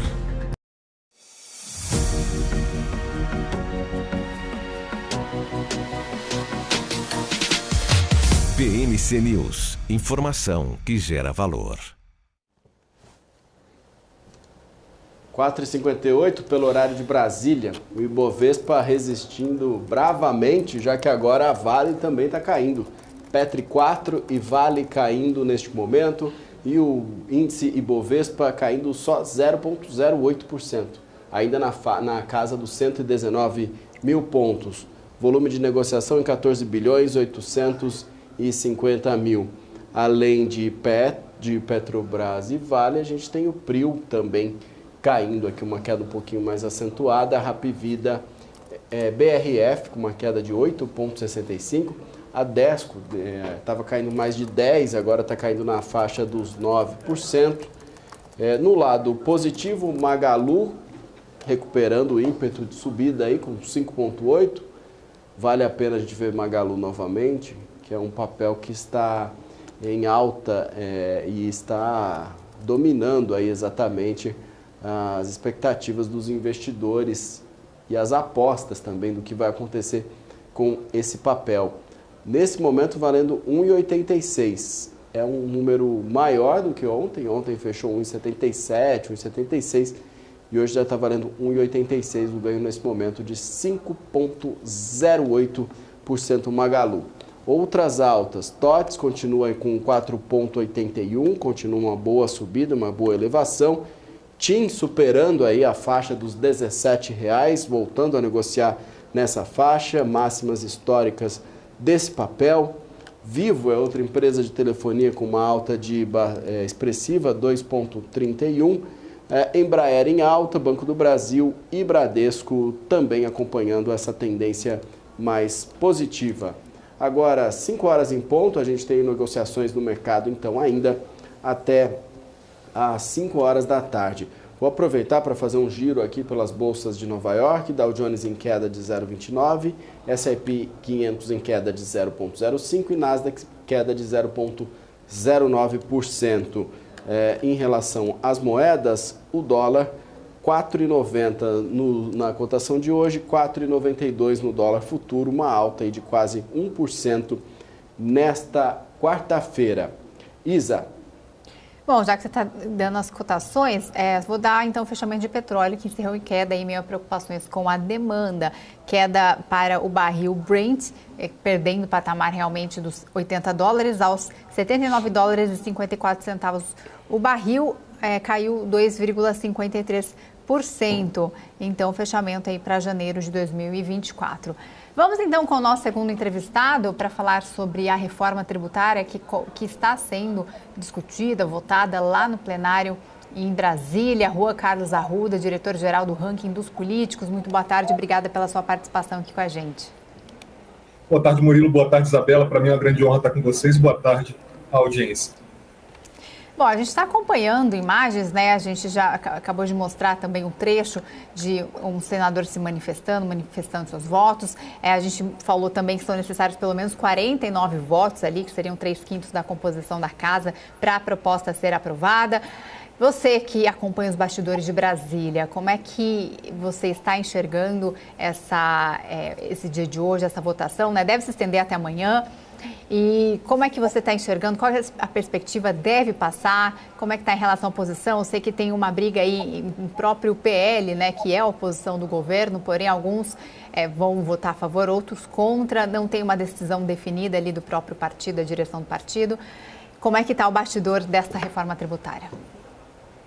Bom, a grande verdade é que todo mundo que tenta agradar todo mundo acaba não agradando ninguém. Então, o senador Eduardo Braga realmente fez um grande trabalho ouvindo vários stakeholders sobre a reforma tributária em si, Mas primeiro, que fique muito claro, para que se melhore o Estado brasileiro é necessário que haja um acompanhamento tanto de reforma tributária acompanhado de reforma administrativa. O Congresso Nacional foi na via contrária e iniciou pela reforma tributária. O senador Eduardo Braga, ele deu encaminhamento ao texto que veio da Câmara, um texto que buscou simplificar o sistema de tributação como um todo, que é complexo, devido à divisão de competência entre União, Estados e municípios. Esse modelo proposto de IVA dual, ele envolve um longo período de adaptação, né? A gente não está falando que a reforma tributária, sendo aprovada amanhã, ela já vai ser implementada de imediato. Não será. Ele vai necessitar de um longo tempo de adaptação, tornando a vida dos contribuintes ainda um pouco mais complexa nesse tempo de adaptação, né? Falta clareza ainda sobre a tributação como um todo, e a carga tributária no novo modelo acaba sendo uma preocupação, uma vez que o projeto em discussão ele não trata de alíquotas e outros aspectos operacionais, né? Muitos dos temas essenciais para a operacionalização do novo sistema, ele vai acabar exigindo leis complementares, cujos projetos ainda não foram divulgados como um todo. A perspectiva de que hoje ou amanhã o projeto de reforma tributária ele seja aprovado com no mínimo 55 votos é o que o governo espera. O parecer ele mantém a maior parte da proposta de reforma tributária que veio da Câmara dos Deputados, incluindo a unificação dos tributos federais na CBS e dos tributos estaduais e municipais no IBS, além da cobrança no destino. O senador Eduardo Braga ele acolheu 183 emendas do Senado, trazendo alterações ao texto original, incluindo a criação de uma trava para a carga tributária e a revisão periódica dos setores com regimes específicos de tributação e a ampliação do Fundo de Desenvolvimento Regional e a inclusão de serviços para profissionais liberais na alíquota reduzida de CBS e IBS. Para além disso, é preciso que fique muito claro que o senador Eduardo Braga ele também acolheu muitas pautas setoriais. A reforma tributária ela pode acabar resultando em um aumento de carga tributária, a gente ainda não tem esses dados como um todo, e nos regimes de exceção, diversos setores econômicos eles têm conseguido incluir regimes para as regras gerais de tributação, desvirtuando um pouco a busca por uma uniformidade fiscal e refletindo preocupações com o aumento da carga tributária, né? Deverão receber tratamento excepcional sobre as novas regras da reforma tributária, especialmente o setor bancário e financeiro, mas também há outros setores que vão acabar entrando como um todo, incluindo o setor automotivo, clubes de futebol, taxista, outros setores como um todo, né? A trava na carga tributária ela foi incluída para limitar a carga tributária em todo o país e simplificar o sistema tributário, garantindo a neutralidade em caso de crescimento insuficiente do PIB. Se aprovada, a reforma ela vai exigir um novo estudo dos impactos, especialmente em relação à alíquota do novo imposto, né, do IVA. O relator, o senador Eduardo Braga, ele acredita que o relatório vai ser aprovado e realmente o governo já conta com 55 votos. Essa vai ser a primeira grande reforma tributária que o nosso país faz ao longo de mais de 100 anos de república que temos. A nossa expectativa é de que a reforma em si ela vai melhorar a vida dos brasileiros, mas com esse tanto de exceção, cada vez mais a gente vai perdendo esse sentimento de melhoria. A reforma ela foi feita e ela deve ser feita para olhar especialmente para o pequeno empreendedor, aquela pessoa que está mais distante, na ponta da cadeia produtiva do nosso país como um todo. A gente espera, enquanto ranking dos políticos, que esse regime de exceção, que vai desde clube de futebol ao setor de taxista, ele acaba sendo diminuído porque alguém vai ter que pagar essa conta no final do dia. Juan, boa tarde, Maurílio aqui. Eu queria saber o seguinte, a gente está diante de um projeto muito importante, muito grandioso. Quem aponta o lado negativo do projeto fala muito dessa questão de que era para ser algo para facilitar a tributação, transformar justamente os impostos que a gente paga numa coisa mais fácil, mais clara, que todo mundo tivesse certeza do que está pagando, para onde está pagando, para onde está indo. Do outro lado, quem aponta como pontos positivos dessa mudança, dessa reforma, é a questão da trava que você trouxe também, que depois que se chegasse num determinado limite de arrecadação, essa trava seria acionada e não permitiria que o governo usasse justamente essa reforma para ter aumento de arrecadação. Isso já está claro? O projeto traz as informações claras de como vai ser essa trava, se realmente o governo vai ter um controle por parte dos organismos, do próprio Congresso como um todo, para evitar essa arrecadação em excesso e o aumento, de uma certa forma, da carga tributária? O projeto é claro nesse ponto? Bom, para início de conversa, Maurílio, a gente tem que observar o seguinte: o Congresso Nacional, quando a gente observa, pouca gente da nossa população consegue compreender a principal diferença entre Câmara e Senado, né? A Câmara dos Deputados são os representantes da nossa sociedade, da população como um todo. Quando a gente fala de Senado, a gente está falando dos representantes de cada estado, por isso são 3 por cada estado, são parelhos, né? Enquanto a Câmara é por população, por isso que São Paulo tem mais deputados do que o Acre. Quando o texto sai da Câmara, ele observa a população como um todo. Quando ele chega no Senado, entram as disputas estaduais, a perda de arrecadação e cada estado olhando primeiro para o seu quinhão de recebimento. Então, e para além disso, é preciso que fique muito claro, a nossa composição brasileira, geográfica brasileira, ela tem muito mais estados, compreende muito mais estados, principalmente no norte e no nordeste do país, em detrimento do centro-sul brasileiro. Então, o senador Eduardo Braga, por exemplo, que é o relator do texto de reforma tributária, ele é um senador do Amazonas, do norte brasileiro, onde fica a Zona Franca. Então, é natural que os senadores eles olhem para os quinhões dos seus estados e quanto cada estado vai perder de arrecadação em detrimento de outros. Por isso, essa verdadeira guerra fiscal. Quando a gente olha para o texto de reforma tributária, pelo menos o relatório do senador Eduardo Braga, ele não fica muito claro ainda quanto que cada estado vai perder de arrecadação ou vai ganhar, mas a gente já observa que há benefícios para estados em específico. Por exemplo, a gente olha para o setor automotivo na Bahia, onde nós temos algumas empresas instaladas lá, montadoras, que receberão benefícios fiscais caso esse texto seja aprovado. Mas, para além disso, o texto ele é muito grande e denso. A população brasileira, quando observa a temática fiscal e a temática tributária, ela já não consegue compreender mais aquilo que paga, principalmente de imposto, haja visto a nossa complexidade tributária.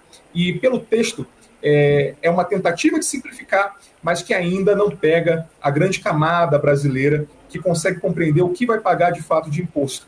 E, para além disso, o texto ele é muito longínquo, ele impõe datas que ainda estão distantes do nosso universo. Então, 2030, 2040, são datas mais longínquas daqui do presente. Talvez os nossos filhos e netos eles peguem um país com a simplificação tributária que a gente está votando hoje, né, que o Congresso Nacional vota hoje, mas que essa reforma como um todo a gente não enxergue num presente mais diante do nosso horizonte como um todo.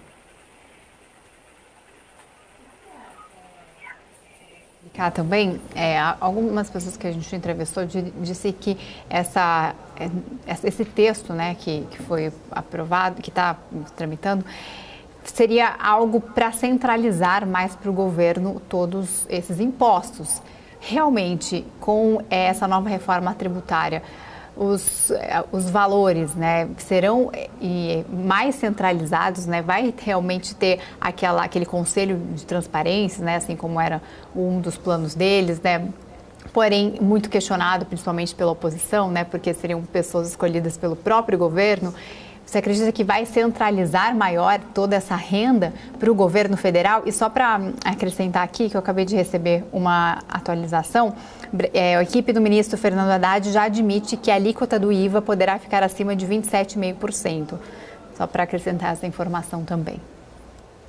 O 27,5% já era esperado dentro como um todo, né? Já se falava, já se discutia da mesma forma quando a gente observa o presidente Lula, o ministro Haddad falando de meta fiscal. No início, o Fernando Haddad já dizia, era muito otimista que o governo atingiria o déficit zero a partir do ano que vem. O presidente Lula já colocou uma água no choque, a bem da verdade, disse que não será possível. Então, a lei de diretrizes orçamentárias ela já começa a andar no sentido de que o governo não vai conseguir atingir essa meta. Mas a grande verdade é que o governo ele quer fazer investimento. Para você fazer investimento, você precisa de caixa. Para você ter caixa, você tem que arrecadar. E você só arrecada de duas formas. Ou você aumenta o tributo, ou você faz reforma. O governo está tentando equalizar das duas maneiras para conseguir fazer investimentos no país. Já é certo que a partir do ano que vem eles não vão conseguir atingir a déficit zero, mas o governo tenta arrecadar de alguma forma. Uma dessas formas seria a reforma tributária, que, de certa forma, atrai investidores. Um Brasil com com esse fim do manicômio tributário, você acaba tendo um aumento de produtividade, de certa forma, de atração de investimento. Mas isso não vai se refletir diante desse texto de reforma tributária que a gente está observando sendo votado no Congresso Nacional. Para além disso, você citou muito bem a questão da centralização. Bom, o Brasil, per si, ele se chama República Federativa do Brasil, então nós somos uma federação com estados que se complementam e nós temos a União acima desses estados, né? Mas no Brasil existe uma inversão da pirâmide. Enquanto nós temos menos, se buscaria, né, menos Brasília e mais Brasil, a grande verdade é que a gente está trazendo uma pirâmide invertida onde se diz mais Brasília e menos Brasil, tirando o poder e a autonomia dos estados e trazendo, vocacionando para Brasília, centralizando na Praça dos Três Poderes. Essa é a grande verdade. Brasília acaba concentrando muito poder e vai concentrar ainda mais se aprovada a reforma tributária. É fato, o Brasil precisa de toda e qualquer reforma tributária diante do manicômio tributário que a gente tem. É um hospício. Nós não conseguimos lidar mais com o formato que nós temos. Tem empresas que estão burlando o nosso próprio sistema tributário para pagar menos imposto, onde você tem bombom que se chama wafer a partir de hoje, porque não quer pagar o tributo enquanto bombom, porque enquanto wafer a alíquota é diferente. São alíquotas variáveis para produtos iguais. Então, não dá mais para compreender o nosso atual sistema tributário. Só que a gente esperava um texto de reforma tributária, já que vamos fazer uma reforma tributária, vamos fazer o melhor. Mas o Brasil está pegando a via, o caminho mais fácil, não o caminho certo, mas o caminho mais fácil, e certamente a gente vai aprovar uma reforma com muitas exceções, uma reforma que é válida, é fato, mas uma reforma com muitas exceções que alguém vai ter que pagar a conta no final do dia. Estados e municípios, alguns governadores já se manifestaram, vocês viram a pouco do senador Wilder Moraes, de Goiás. O governador de Goiás, Ronaldo Caiado, tem sido um dos grandes críticos a esse texto da reforma tributária, justamente por perder a autonomia, de certa forma, de seu Estado perante o controle dos impostos da arrecadação como todo. Vamos ver no que vai se dar ao final do dia. A gente espera que esse monte de exceções ele acaba sendo diminuído. Essa é a vontade do ranking dos políticos, até porque a gente defende o fim dos privilégios. Não dá para ter privilégios de castas, especialmente na sociedade brasileira. A gente tem que pagar o imposto de forma equânime, obviamente com uma certa progressividade. Mas a gente não pode pegar o caminho mais fácil. A gente tem que pegar o caminho certo. E o Congresso Nacional, ele está, principalmente no Senado, pegando o caminho mais fácil. Boas considerações, Juan. E aí a gente também entra aí numa das grandes dificuldades, né? De como fazer isso com 30 partidos, num país com 30 partidos, um país tão fatiado, um país com tantas representações diferentes, com interesses tão distintos. Como chegar a isso? Tem essa questão da dificuldade e, por outro lado, tem também a beleza da democracia e da possibilidade de todos estarem participando desse debate, né? Agora, eu queria sair um pouquinho desse tema e entrar na questão da meta fiscal, porque isso dividiu o governo como um todo em dois lados, né? A ala política e a ala econômica. A ala que defende que o dinheiro tem que estar em projetos, tem que estar investido em obras, em melhorias, e a que defende que o dinheiro tem que estar lá no caixa, no tesouro, justamente para proteger as finanças do país. No que essa queda de braço vai dar, hein? Você que tem toda essa experiência e toda o know-how para comentar sobre isso, essa queda de braço tem um vencedor ou a gente vai continuar sempre nessa tentativa de equilíbrio? Maurílio, quem perde com essa queda de braços é o brasileiro. Esse é o fato, o ponto focal. O brasileiro ele acaba perdendo porque, com a meta fiscal não sendo atingida, certamente a gente perde investidores, a gente perde mais empreendedores que querem injetar dinheiro no Brasil e enxergam o Brasil como um país confiável. Então, aquela pessoa que está lá na ponta da cadeia, certamente ele vai perder, porque o Brasil poderia voar e muito longe se o governo fizesse aquilo que a maior parte das donas de casas brasileiras fazem, que é cuidar das contas e pagar tudo direitinho no final do dia, deixar o caixa equilibrado. O governo brasileiro já não consegue mais fazer isso. O governo hoje ele tem que enfrentar debates sérios. O governo tem que enfrentar o debate da reforma administrativa. Não adianta mais a gente ter um Estado paquidérmico do tamanho que a gente tem. Da mesma forma, não dá mais para compreender os tamanhos estatais desse Estado. Mas, a bem da verdade, Hoje existe essa queda de braço que é natural entre a ala que quer investimentos, que quer investir no Brasil, que quer fazer obras, que quer mostrar para o seu eleitor que está realizando o trabalho. Do outro lado, você tem uma ala que cuida do caixa, a ala que cuida do financeiro, que muitas vezes é aquela ala considerada chata e dizer não para as pautas aprovadas, né, para essa grande dicotomia.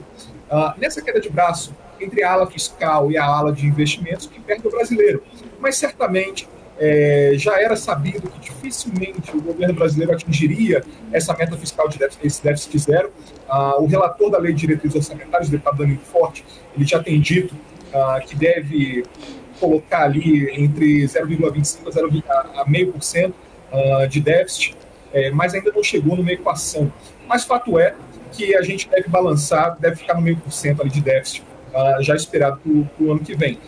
Bom, tendo isso, já não se respeita mais o arcabouço fiscal aprovado pelo Congresso Nacional no início desse ano, essa é a verdade.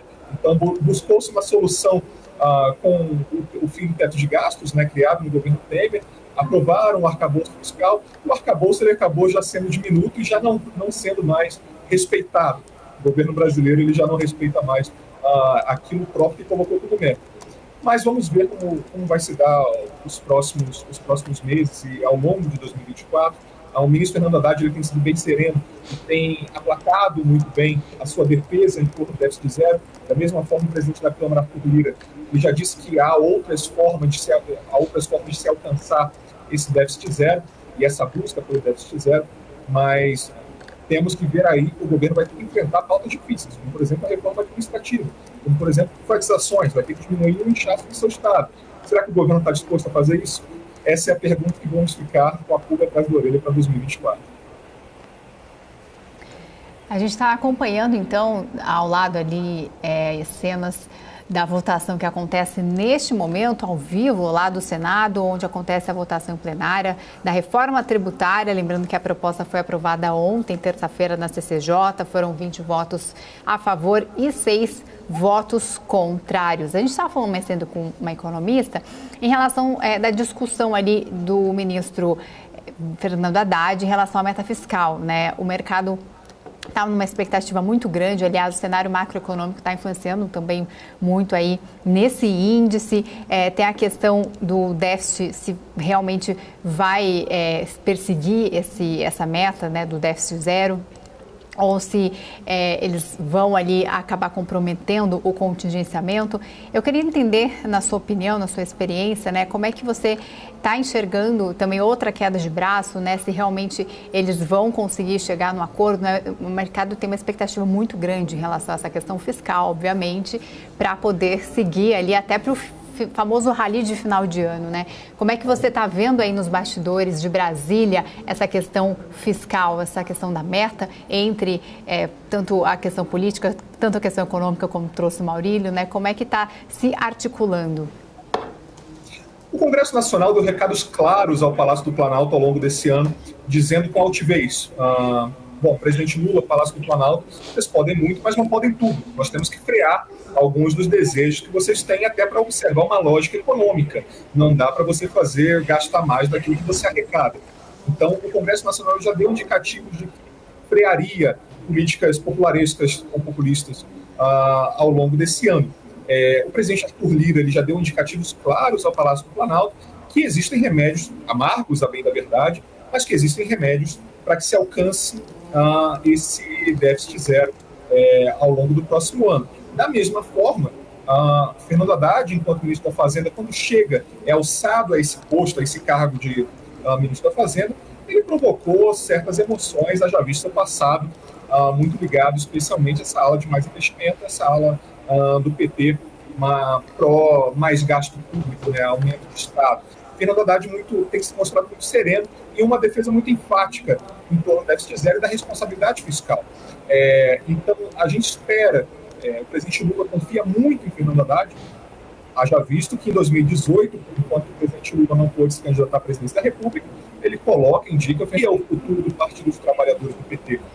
Então, Fernando Haddad ele dispõe de muita confiança em defesa da responsabilidade fiscal. Da mesma forma, a gente pega uma outra pessoa dentro do próprio quadro do Palácio do Planalto, em torno dessa defesa também da responsabilidade fiscal, que é o vice-presidente Geraldo Alckmin, que tem feito defesas enfáticas em torno desse déficit zero. É óbvio, a gente tem pautas das mais variadas que fazem alcançar esse déficit zero. A reforma administrativa, quando a gente fala dela, a gente está falando de redução do inchaço da máquina pública. Hoje você tem cargos dentro da esfera pública, dentro do entorno do governo brasileiro, que nem existe mais. Datilógrafo, por exemplo, não faz mais sentido ter cargo de datilógrafo, mas nós temos datilógrafos dentro da estrutura pública brasileira. Meros carimbadores, que hoje recebem do Estado brasileiro, não são um nem dois, são vários, e que o Brasil acaba gastando com eles. Isso tudo a gente pode ir cortando ao longo do tempo. Se você vai cortando, se você impõe metas, se você faz de fato uma reforma dentro da sua casa, a sua casa acaba tendo uma receita mais econômica e o Brasil vai responder de alguma forma e você vai chegar nesse déficit zero. A receita está posta.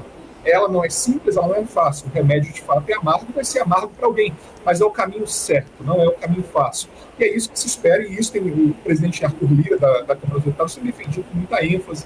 Talvez seja o maior legado dele ao final de seu mandato, o mandato dele que termina no início de 2025. Arthur Lira já enxerga longe aquilo que quer deixar de legado, e a gente espera que seja um Brasil que alcance de fato esse déficit zero, onde Fernando Haddad vocacione o seu ideal e que a gente espera também que o presidente Lula acabe escutando o seu grande interlocutor, o seu grande guru.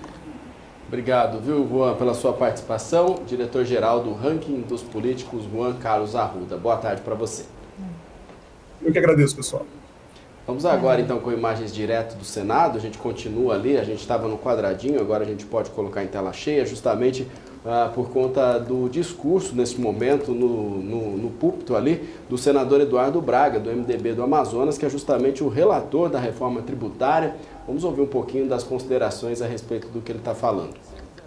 Do Hamilton Mourão suprime o parágrafo 3º ao 4º do artigo 19 do substitutivo, a emenda 823 do senador Jaime Bagatoli altera a redação do dispositivo que trata o imposto seletivo, a emenda 824 do senador veneziano Vital do Rego altera a linha B do inciso 1 do parágrafo 6º do artigo 156A, a emenda 825 da senadora Daniela Ribeiro insere o setor de produção de eventos no rol de bens e serviços que terão direitos a desconto de 60% nas alíquotas de IBS. A emenda 826, também da senadora Daniela Ribeiro, submete a regime específico a tributação às operações de microgeração e mini-geração distribuída de energia elétrica. A emenda 827 do senador astronauta Marcos Pontes pretende incluir os insumos utilizados para pesquisa científica em regime de alíquotas reduzidas. A emenda 828 do senador astronauta Marcos Pontes, da mesma linha, inclui a energia elétrica gerada a partir de fontes limpas e renováveis, também em alíquotas reduzidas. A emenda 829 do senador Jaime Bagatoli altera o parágrafo 10 do artigo 9º. A emenda 830 do senador Eduardo Gomes inclui serviços de telecomunicações ao consumidor de baixa renda, entre as operações que terão cashback. A emenda 831 do senador Eduardo Gomes retira a atividade de extração das hipóteses de incidência de imposto seletivo. Análise. Em relação à emenda 804, consideramos legítimo que os parlamentares da região norte busquem manter o diferencial competitivo assegurado à Zona Franca e às áreas de livre comércio. Para isso, temos nos empenhado ao longo de todo o processo de tramitação da PEC, e foi esse o propósito que se propôs a inserção do artigo 92B na ADCT da Constituição Federal. Foi também com base no princípio da redução das desigualdades regionais que se criou na PEC 45, o Fundo Nacional de Desenvolvimento. A gente vai acompanhando então a fala de Eduardo Braga, senador do Amazonas, durante a sua explanação na tribuna do Senado, que vota hoje em plenário justamente o relatório que ele apresentou ontem e foi aprovado na Comissão de Constituição e Justiça. Então ele está ali fazendo um resumo das alíquotas, das propostas, do que foi aceito e deve encaminhar a votação logo em seguida. A gente está monitorando e acompanhando, assim como a gente está monitorando e acompanhando o Ibovespa, que nesse momento está caindo 0,11%, 119.132 pontos, volume negociado de 15 bilhões 790 milhões de reais. Fique ligado que no próximo bloco tem análise técnica aqui no Closing e o fechamento do mercado. Até já. PNC News. Informação que gera valor. Olá pessoal, eu sou Felipe Ferreira da Com Dinheiro e eu tô vindo aqui convidar vocês para assistir o nosso Você com Dinheiro, o programa que traz aí as maiores mentes do mercado financeiro brasileiro para um bate-papo de almoço com vocês. Aquele bate-papo com gestores, multifamily offices, assets, administradores e as principais empresas de capital aberto para aquele bate-papo que faz o mercado financeiro brasileiro acontecer. Todos os dias ao 12:30 aqui na BMC News. Aguardo você. BMC News. Informação que gera valor. As empresas que fazem parte do seu dia a dia estão em uma das maiores bolsas do mundo, a Nasdaq. E a boa notícia é que você pode investir nessas empresas diretamente pela Avenue, sua corretora nos Estados Unidos. Com os dados das ações dos Estados Unidos fornecidos pela Nasdaq em tempo real, o cliente Avenue pode acessar diretamente as maiores bolsas do mercado americano. Entre neste mercado de tecnologia e inovação. Acesse avenue.com.br/Nasdaq e seja bem-vindo ao mercado global. Eu sempre busquei a excelência. Para mim, dar o máximo é o mínimo. Poder contar com quem me entende. Tá aí uma coisa essencial para o meu sucesso. Aqui a gente encara seus desafios como se fossem nossos. A excelência do BTG está em cada detalhe que faz sentido para você. Sua trajetória merece essa experiência. BTG Pactual. Dê um BTG na sua vida. A Pado traz soluções de segurança e tecnologia, se reinventando diariamente, proporcionando experiências inovadoras. Uma empresa totalmente brasileira, feita por brasileiros, que não tem medo de mudar. Mudamos para questionar e transformar. Estamos sempre em busca do novo. Um novo lugar, um novo jeito de evoluir, uma nova porta para abrir e ampliar horizontes. Pado, garantindo a sua segurança.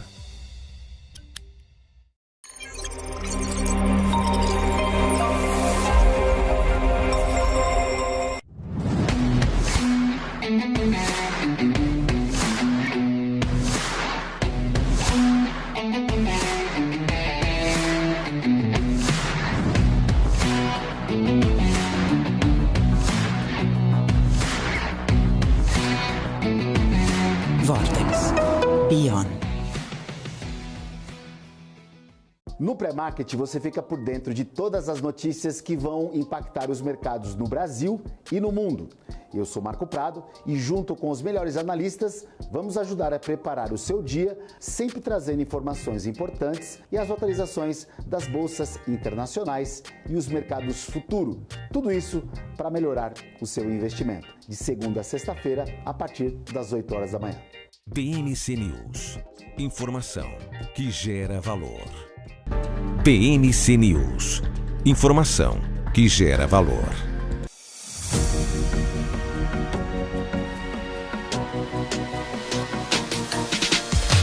BMC News. Informação que gera valor. 5h31. A gente segue de olho no Senado, plenário neste momento, fazendo a análise, ouvindo declarações do relator, justamente da CCJ, da Comissão de Constituição e Justiça, sobre a reforma tributária.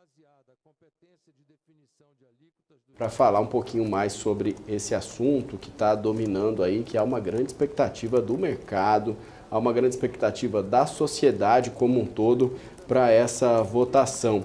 A proposta foi aprovada ontem, né, na CCJ, 20 votos a favor e 6 votos contrários. Nessa reunião aí no plenário, para que a reforma tributária seja aprovada, é preciso 49 votos. Eles equivalem a 3/5 da composição da casa, uma forma de formar a maioria necessária para que se passe. No dia 2 de novembro, na última quinta-feira, o ministro Fernando Haddad falava que esperava mais de 60 votos para aprovação da reforma. Mas hoje já teve uma organização um pouco diferente de alguns partidos de oposição que estão aí se manifestando contrários e podem votar contra a proposta, mas é difícil. Os analistas acreditam que pelo menos 55 votos já estão ao lado do governo federal, o que deve significar a aprovação da reforma, que tem alguns anos ainda para começar a valer e alguns anos para a sociedade entender todas as mudanças e tudo que vai passar a valer como regra a partir de então. Vamos ouvir um trechinho então de Eduardo Braga, que é o relator da proposta e que está falando nesse momento. De autoria do então presidente Jair Bolsonaro, que tem por objetivo instituir a contribuição social sobre operações com bens e serviços em substituição às contribuições de PIS, PASEP e a CONFINS, fixava a alíquota do novo tributo em 12% para a CBS, um tributo exclusivo da União. Nesse sentido, resta claro que a proposta que o teto da CBS seja fixado no patamar de 6%, contida nas emendas em análise, não tem qualquer fundamento técnico, razão pela qual são rejeitadas. Relativamente à emenda 807, os membros da administração tributária dos entes subnacionais certamente exercem função de extrema relevância e merecem toda a consideração. A modificação pretendida contempla a antiga demanda da administração tributária dos estados e dos municípios e não gera imediato e qualquer impacto fiscal. Parece-nos ser o momento propício de contemplar a categoria com o acatamento da emenda. Como visto, a emenda 808 consubstancia um novo substitutivo. Temos a convicção de que nosso texto, aprovado na CCJ e fruto de uma ampla discussão e da frutífera contribuição de todos os nobres colegas, de forma mais técnica e sistemática à matéria.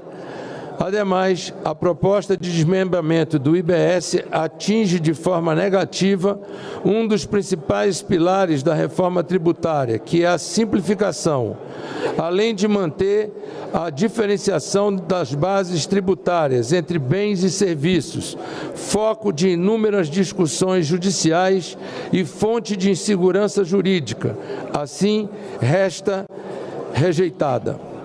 Com relação à emenda 809, a redução da alíquota nos patamares atuais foi fruto de intenso debate desde o trâmite do texto na Câmara dos Deputados. Os setores contemplados no artigo, em maioria, já possuem, no regime atual de tributação, isenções fiscais ou regimes de tributação diferenciados, de forma que a carga tributária a eles submetida já é inferior à média nacional. Uma redução de 60% pode ainda provocar aumento da carga tributária para alguns desses setores e, por serem, em maioria, produtos de bens e serviços essenciais para a população, queremos evitar ao máximo o aumento nos seus custos e o posterior repasse nos preços ao consumidor. Entendemos que a redução dos descontos, nesse caso, aumentará o custo de setores essenciais, o que imporá fortes altas de preços em bens que a população não pode abrir mão, como saúde e educação, razão pela qual rejeitamos a emenda. Quanto à emenda 810 e 821, entendemos que Devido à não cumulatividade plena instituída no âmbito desta PEC, não observamos cenário em que as alíquotas do IBS e CBS sejam reduzidas a zero e, ao mesmo tempo, haja operações contribuições majoradas relacionadas aos alimentos da Cesta Básica Nacional, razão pela qual rejeitamos a emenda. Entendemos que as emendas 811 e 820 aumentam demasiadamente o teto previsto na PEC e, consequentemente, favorecerão produtores que não se enquadram no objetivo que pretendemos alcançar com esse tratamento diferenciado, isto é, beneficiar os pequenos produtores. Em relação à emenda 812, optamos por acatá-la, porém, com nova redação, que substituirá a expressão bens e serviços que promovam a circularidade da economia e a sustentabilidade no uso dos recursos naturais, por bens e serviços que promovam a economia circular, visando a sustentabilidade no uso de recursos naturais. Senador Eduardo Braga, que lê aí o texto. Neste momento, então, acontece a sessão plenária para votação da reforma tributária. A proposta que foi aprovada ontem pela CCJ está, então, ali no plenário, onde são necessários pelo menos 49 votos para a proposta ser aprovada. Então, aí a gente vai seguir acompanhando essa votação, que deve se estender amanhã também, segundo turno. E agora a gente vai para a nossa análise técnica. Eu vou chamar aqui o nosso próximo convidado, Dalton Vieira, analista da DV Invest. Muito boa tarde, obrigada pela participação, Dalton. Boa tarde a todos, boa tarde, Isa, aí a todos que estão aí ao vivo, a todos aí da BMC News aí por trás das câmeras. Vamos lá, então, falar aqui do mercado, dessa bela recuperação que nós estamos tendo aqui nesse mês, Isa. Belo início de mês, né? Novembro. Exatamente. Será que é um preview aí já para o rally de final de ano? Pois é, eu olhando aqui tecnicamente, eu posso compartilhar já aqui a minha tela? Falar do Ibovespa? Pode compartilhar, colocar aqui. Fica à vontade.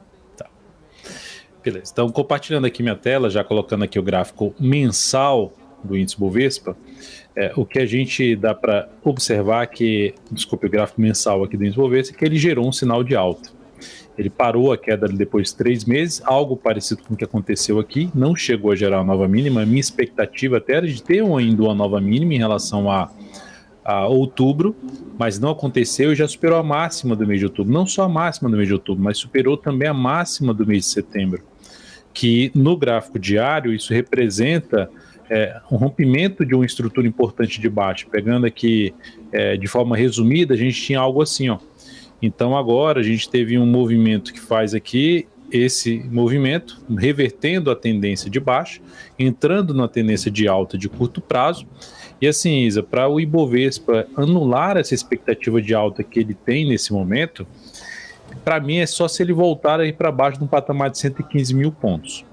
E a região que ele pode, depois de um longo movimento de subida, voltar a testar, é uma região aqui de suporte, 117 mil pontos, que seria uma região muito interessante. Você caiu para olhar para compra, ou seja, na média em vários ativos, podendo gerar compra se o Ibovespa fizer isso. Lembrando, o Ibovespa representa a média de comportamento das principais ações da nossa bolsa. E a sinalização de alta que o Ibovespa está gerando aqui pelo gráfico mensal cria uma expectativa, Isa, de projeção de alta, primeiramente para a faixa dos 129,250, que é praticamente a máxima histórica. A máxima histórica está em 131,190, mas principalmente uma projeção de alta para 141 mil pontos. O que gera, isso falando de um prazo mais longo, né? O que gera uma expectativa de 18% a 20% de valorização a partir do ponto que o Ibovespa se encontra. E quando eu falo ali em termos de prazo, seria ali 3, 4 ou mais meses para frente para poder atingir algo aqui nesse sentido. Mas principalmente esse primeiro aqui em torno ali perto do topo histórico. Vamos de dólar também? Vamos sim, vamos falar aqui do dólar. Vou pegar aqui o dólar, encontrar até o mini dólar. Olhando para o dólar reverteu também o viés que ele vinha com viés de alta e gerou pelo gráfico mensal um sinal de topo. mais baixo do que o topo que tinha, tá? Se a gente observar aqui, ó, esses chapéuzinhos aqui são os topos. Então o dólar vem fazendo chapéuzinhos cada vez mais baixos, topos cada vez mais baixos, que representam uma expectativa mais baixista de curto a médio prazo. Se olhar para um gráfico diário, a tendência é de baixa. E hoje o dólar bateu, ontem na realidade, bateu em cima de um nível importante de preço, um lugar onde tende a entrar pressão compradora, e isso está acontecendo no pregão de hoje, com alta aí de 0,77, superando a máxima do pregão anterior, aumentando a chance de ter aí vamos dizer assim, um respiro da forte queda dos últimos 4 pregões. Ou seja, o dólar, a expectativa é que o dólar retornando para a região ali na faixa dos 4,960, ou botar em 4,96, até a região ali na faixa dos 4,97, 4,971, gera a possibilidade de se olhar um pouquinho mais para buscar a operação de venda, que é a favor da tendência. Então, ou seja, nesse momento, o dólar tem um viés mais de baixa de poder voltar, enquanto não gerar nenhuma mudança do que tem aqui no gráfico que a gente tem hoje, o rastro aqui de comportamento dos investidores em cima da moeda americana, a expectativa é que o dólar retorne para a região de suporte ali lá na faixa dos 4,75 ou 4,750. Oi, Dalton, eu queria que você visse para a gente, por gentileza, o setor de telefonia. TIM aí negociando acima de R$17 a ação, era um valor aí que fazia muito tempo que não era visto, né? Ontem chegou a registrar máxima histórica, mas aí já aproveitar e ver a TIM, a Vivo e a Oi também, para a gente ter um panorama desse setor, por favor. Tá, vamos lá então falar aqui da TIM, Vivo e Oi, você falou Oi também, né? Falei. Tá, vamos lá. Começando pela TIM S3. Ação subindo muito no pregão de hoje, né? Já vem subindo bastante. Até você assim botar a mão assim, porque foram 2 ativos que eu coloquei na carteira de dividendos que está gerando um baita retorno para a carteira de dividendos, Vivo e TIM. Graficamente são bons ativos, tá? Até em outras carteiras que eu tenho de ações a TIM está presente. Enfim, os 2 ativos estão muito bem. Pegando um gráfico mensal aqui do papel, um prazo mais longo, já rompeu o máximo histórico. O movimento é um movimento já mais longo de alta.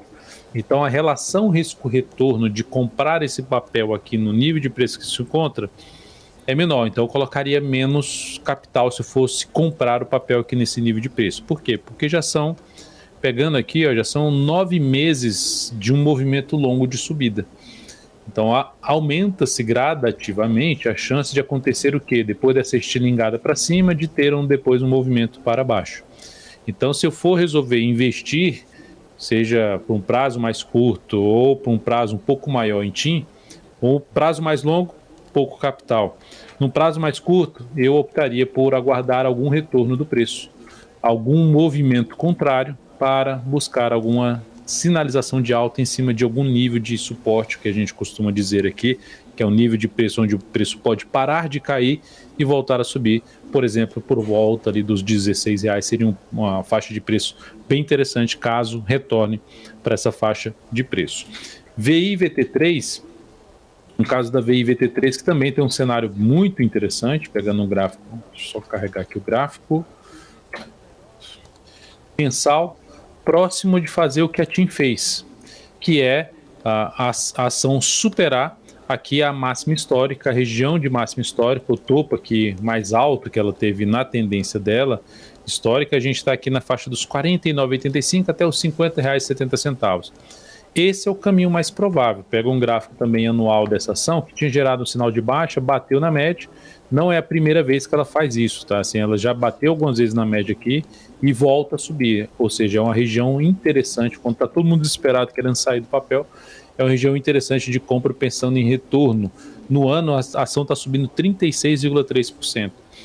Mas é o mesmo caso da TIM ali. Entrar comprando aqui, você está próximo do nível de resistência, aumenta-se a chance de entrar alguma pressão vendedora e ter alguma correção para se ter uma melhor relação de retorno para compra. O cenário é para compra. Mas se eu resolver assim, eu tenho que comprar agora ou posso esperar? Se for, não, eu tenho que comprar agora, eu boto pouco capital. Se eu quiser pensar no prazo mais longo, pouco capital. Se eu quiser pensar no prazo curto de alguns pregões ou principalmente de algumas semanas, seria interessante aguardar algum retorno do preço, algum recuo do preço para buscar alguma compra aí mais adiante nas próximas semanas. E aqui, preferencialmente, aqui mais próximo da região ali dos R$ 47,50, R$ 47 no número redondo, seria uma faixa de preço interessante, caso o papel volte a visitar aqui essa região. E por último aqui, Oi BR3. No pregão de hoje, que a ação, essa aqui é aquela ação que eu evitaria. Assim, a ação está subindo no mês 15,25%. Pode até gerar um movimento para cima, mas eu sempre, todas as pessoas que me perguntavam sobre Oi, graficamente falando, sempre falo assim, evita esse tipo de papel. Assim, não vejo por que evitar, né? Porque existem outros ativos que estão mais bem configurados, que pelo rastro dos investidores aqui no preço dessa ação, sempre era um viés mais baixista. Por mais que ela tenha gerado uma grande barra de alta aqui, uma baita valorização, que na verdade foi um gap, né, aqui para trás, por mais que ela tenha gerado isso, só verificar se meus ajustes estão certos. Não estão, está faltando um split aqui, pronto, agora sim. Então, ou seja, piorou ainda a situação, ou seja, a ação muito mal, continua mal, ou seja, não vejo motivo de entrada. Gráfico mensal, por mais que possa superar a máxima do mês anterior e ter algo para cima, eu prefiro estar comprado em ação que está lá em cima, TIM, Vivo, do que na ação que está lá embaixo. Poxa, Dalton, mas aqui tende a ter um maior, se ela subir, ela tende a gerar uma alta muito forte para cima. Pois é, mas olha só, se ela tende a subir, ela só está caindo. Então, ou seja, é melhor o ativo que está lá mais bem configurado, que significa dizer que os grandes investidores estão olhando com os olhos melhor para TIM e para Vivo do que para essa ação aqui, para o IBR3. Legal, Dalton. Vamos mudar de setor então? Justamente aproveitando esse momento aí da Bolsa de Valores, que a gente está vendo uma queda de 0,13 nesse momento, 119.114. Em relação ao volume, o que está chamando a atenção no positivo é a Vale. A Vale a gente fala bastante também, analisa bastante. Eu acho que é uma opção importante, né? Não tem como fugir. Acho que Vale e Petrobras, nós vamos aproveitar seu conhecimento aí, o seu gráfico, para você trazer alguma contribuição em relação a esses dois papéis. Vale, no momento, subindo 0,06, Petri 4 caindo 2,18%. Vamos às clássicas. Vamos lá então, Maurílio. Essa ação aqui, começando pela Vale, ela está dentro de um contexto mais positivo do que a Petrobras, porque ela atingiu ali uma região que até eu tinha expectativa de ela poder vir um pouco mais para baixo, mas ela se recuperou muito bem nas últimas semanas. Ela conseguiu superar a máxima, que pegando no gráfico mensal, as máximas dos 2 últimos meses. Algo semelhante ao que o Bovespa fez e que a Petro não está fazendo, está fazendo o caminho contrário. Então, olhando hoje pela manhã, estava olhando o minério está dentro de um contexto positivo, que é bom para essas ações como Vale, CSN, que está com uma alta muito forte, outras Semin 3, Usiminas também começou a se recuperar, até a própria Gerdau. Mas olhando aqui para Vale especificamente, no gráfico semanal, a gente está dentro de uma sinalização positiva. A expectativa é que isso aqui ainda possa andar um pouco mais para cima. Por exemplo, para pelo menos vir a fechar esse gap de baixa aqui, que está localizado no 72,80. O que vai ser importante agora para essa ação, em termos de manter um viés de alta que ela gerou nas 2 últimas semanas, ou seja, em 1, 2, 3, 4, 5, ela cai em 5. O que ela caiu em 5 semanas, Maurílio, ela chegou a subir em 2. Então isso gera uma expectativa que isso aqui ainda possa ter algo maior para cima em termos de preço e tempo. E aí, qual seria a alternativa de compra? Eu até coloquei esse papel numa das nossas carteiras aqui, a Vale 3, na expectativa que ela consiga ganhar força para buscar lá a região dos R$90. No gráfico diário, para um prazo mais curto, ou seja, para um prazo mais longo, faz sentido ali arriscar uma compra, pegando aqui um gráfico mensal, o que seria, eu vou entrar comprando papel em R$70, botar a saída aqui, se ela voltar para baixo dos 60, 13% de, vamos dizer assim, de stop, né, de perda. Mas se ela realmente confirmar esse viés de alta, essa sinalização de alta que ela está gerando aqui nessas 2 últimas semanas e nesse mês, ela tende a buscar a região dos 90, ou seja, eu estou arriscando 13 para buscar 30. Então a relação risco e retorno está bem satisfatória para esse ativo. E olhando aqui para o gráfico diário, qual seria a alternativa em termos de operação de compra? Já que em um único movimento aqui de subida, ela superou vários níveis de preço importantes. Ela recuar um pouquinho mais aqui, ou ficar de forma lateral, gerar a superação dessa máxima aqui, que seria uma possibilidade de compra dos 71,80. Segunda forma, corrigir um pouquinho mais, bater ali na região de 69, até mesmo mais abaixo, e gerar um novo sinal de alta, um sinal de superação, quebrar a sequência de máximas descendentes do gráfico diário após mais uns 2 a 3 pregões. Esse seria o sinal que entraria comprando o papel. Enfim, a expectativa, enquanto ela não gerar nada diferente do que temos aqui, aumentou a expectativa dela não só fechar o gap, mas poder caminhar gradativamente no médio prazo para a região dos 90 pila. E PETR4 indo no caminho contrário, apesar de, assim, no mês está caindo aqui 1,73%, apesar de não ter gerado nenhum sinal de baixa ainda, ou seja, quebrar a sequência de mínimas ascendentes do gráfico mensal, a tendência continua sendo de alta, de um prazo mais longo, mas é aquela questão que até comentei para TIM e Vivo, né? São ativos que já geraram um bom movimento de subida, no caso da Petro, de 10 meses, movimento de alta. Logo, aumenta a probabilidade, o mercado anda em zigue-zagues, aumenta a probabilidade de ter algum movimento contrário, que é o que ela começou a fazer. No gráfico semanal, já está dentro desse movimento de queda, já são 3 barrinhas aqui, ó, mais descendentes, e que tem espaço para poder vir mais para baixo. Já foram várias semanas subindo aqui, basicamente umas 13, então aumenta a chance dela ter algo mais para baixo. Então, em termos de assim, eu compro Petro ou compro Vale? Eu prefiro Vale.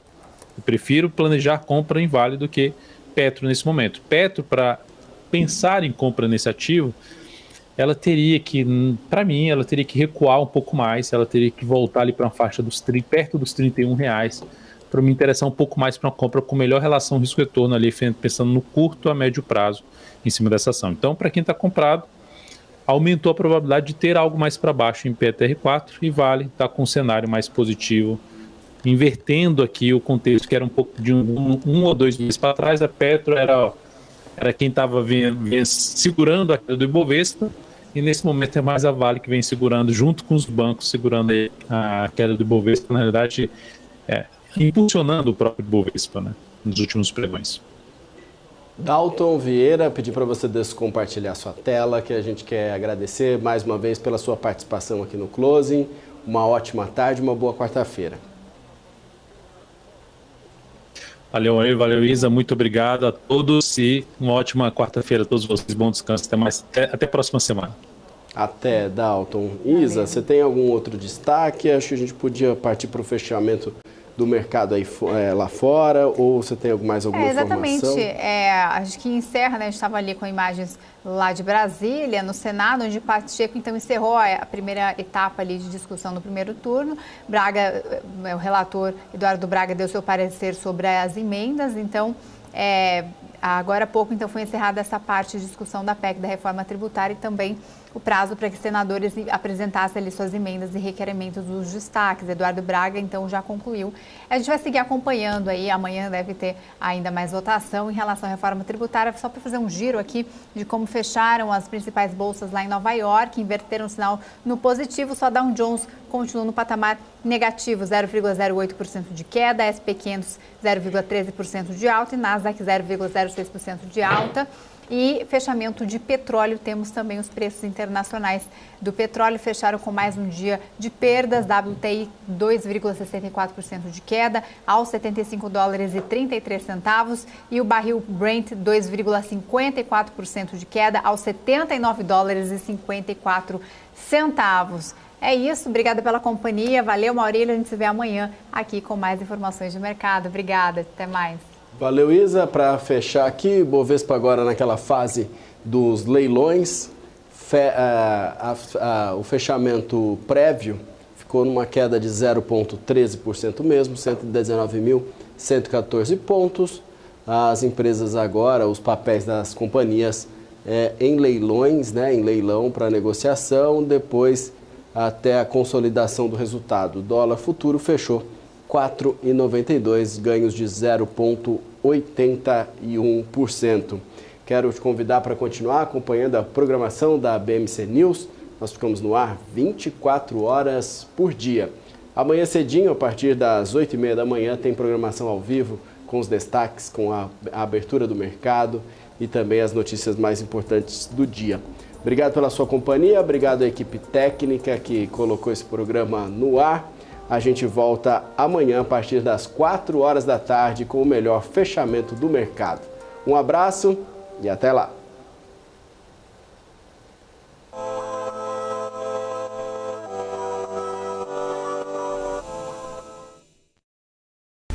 PNC News. Informação que gera valor. O que impacta a economia e o mercado global. Aqui no BMC News você acompanha em tempo real a abertura do mercado e todas as movimentações do mundo dos investimentos. Notícias acompanhadas de opiniões de grandes especialistas para ajudar você na melhor tomada de decisão na hora de investir. Eu, Paula Moraes, estarei com você de segunda a sexta, às 9h30 da manhã, no BMC News. PNC News. Informação que gera valor.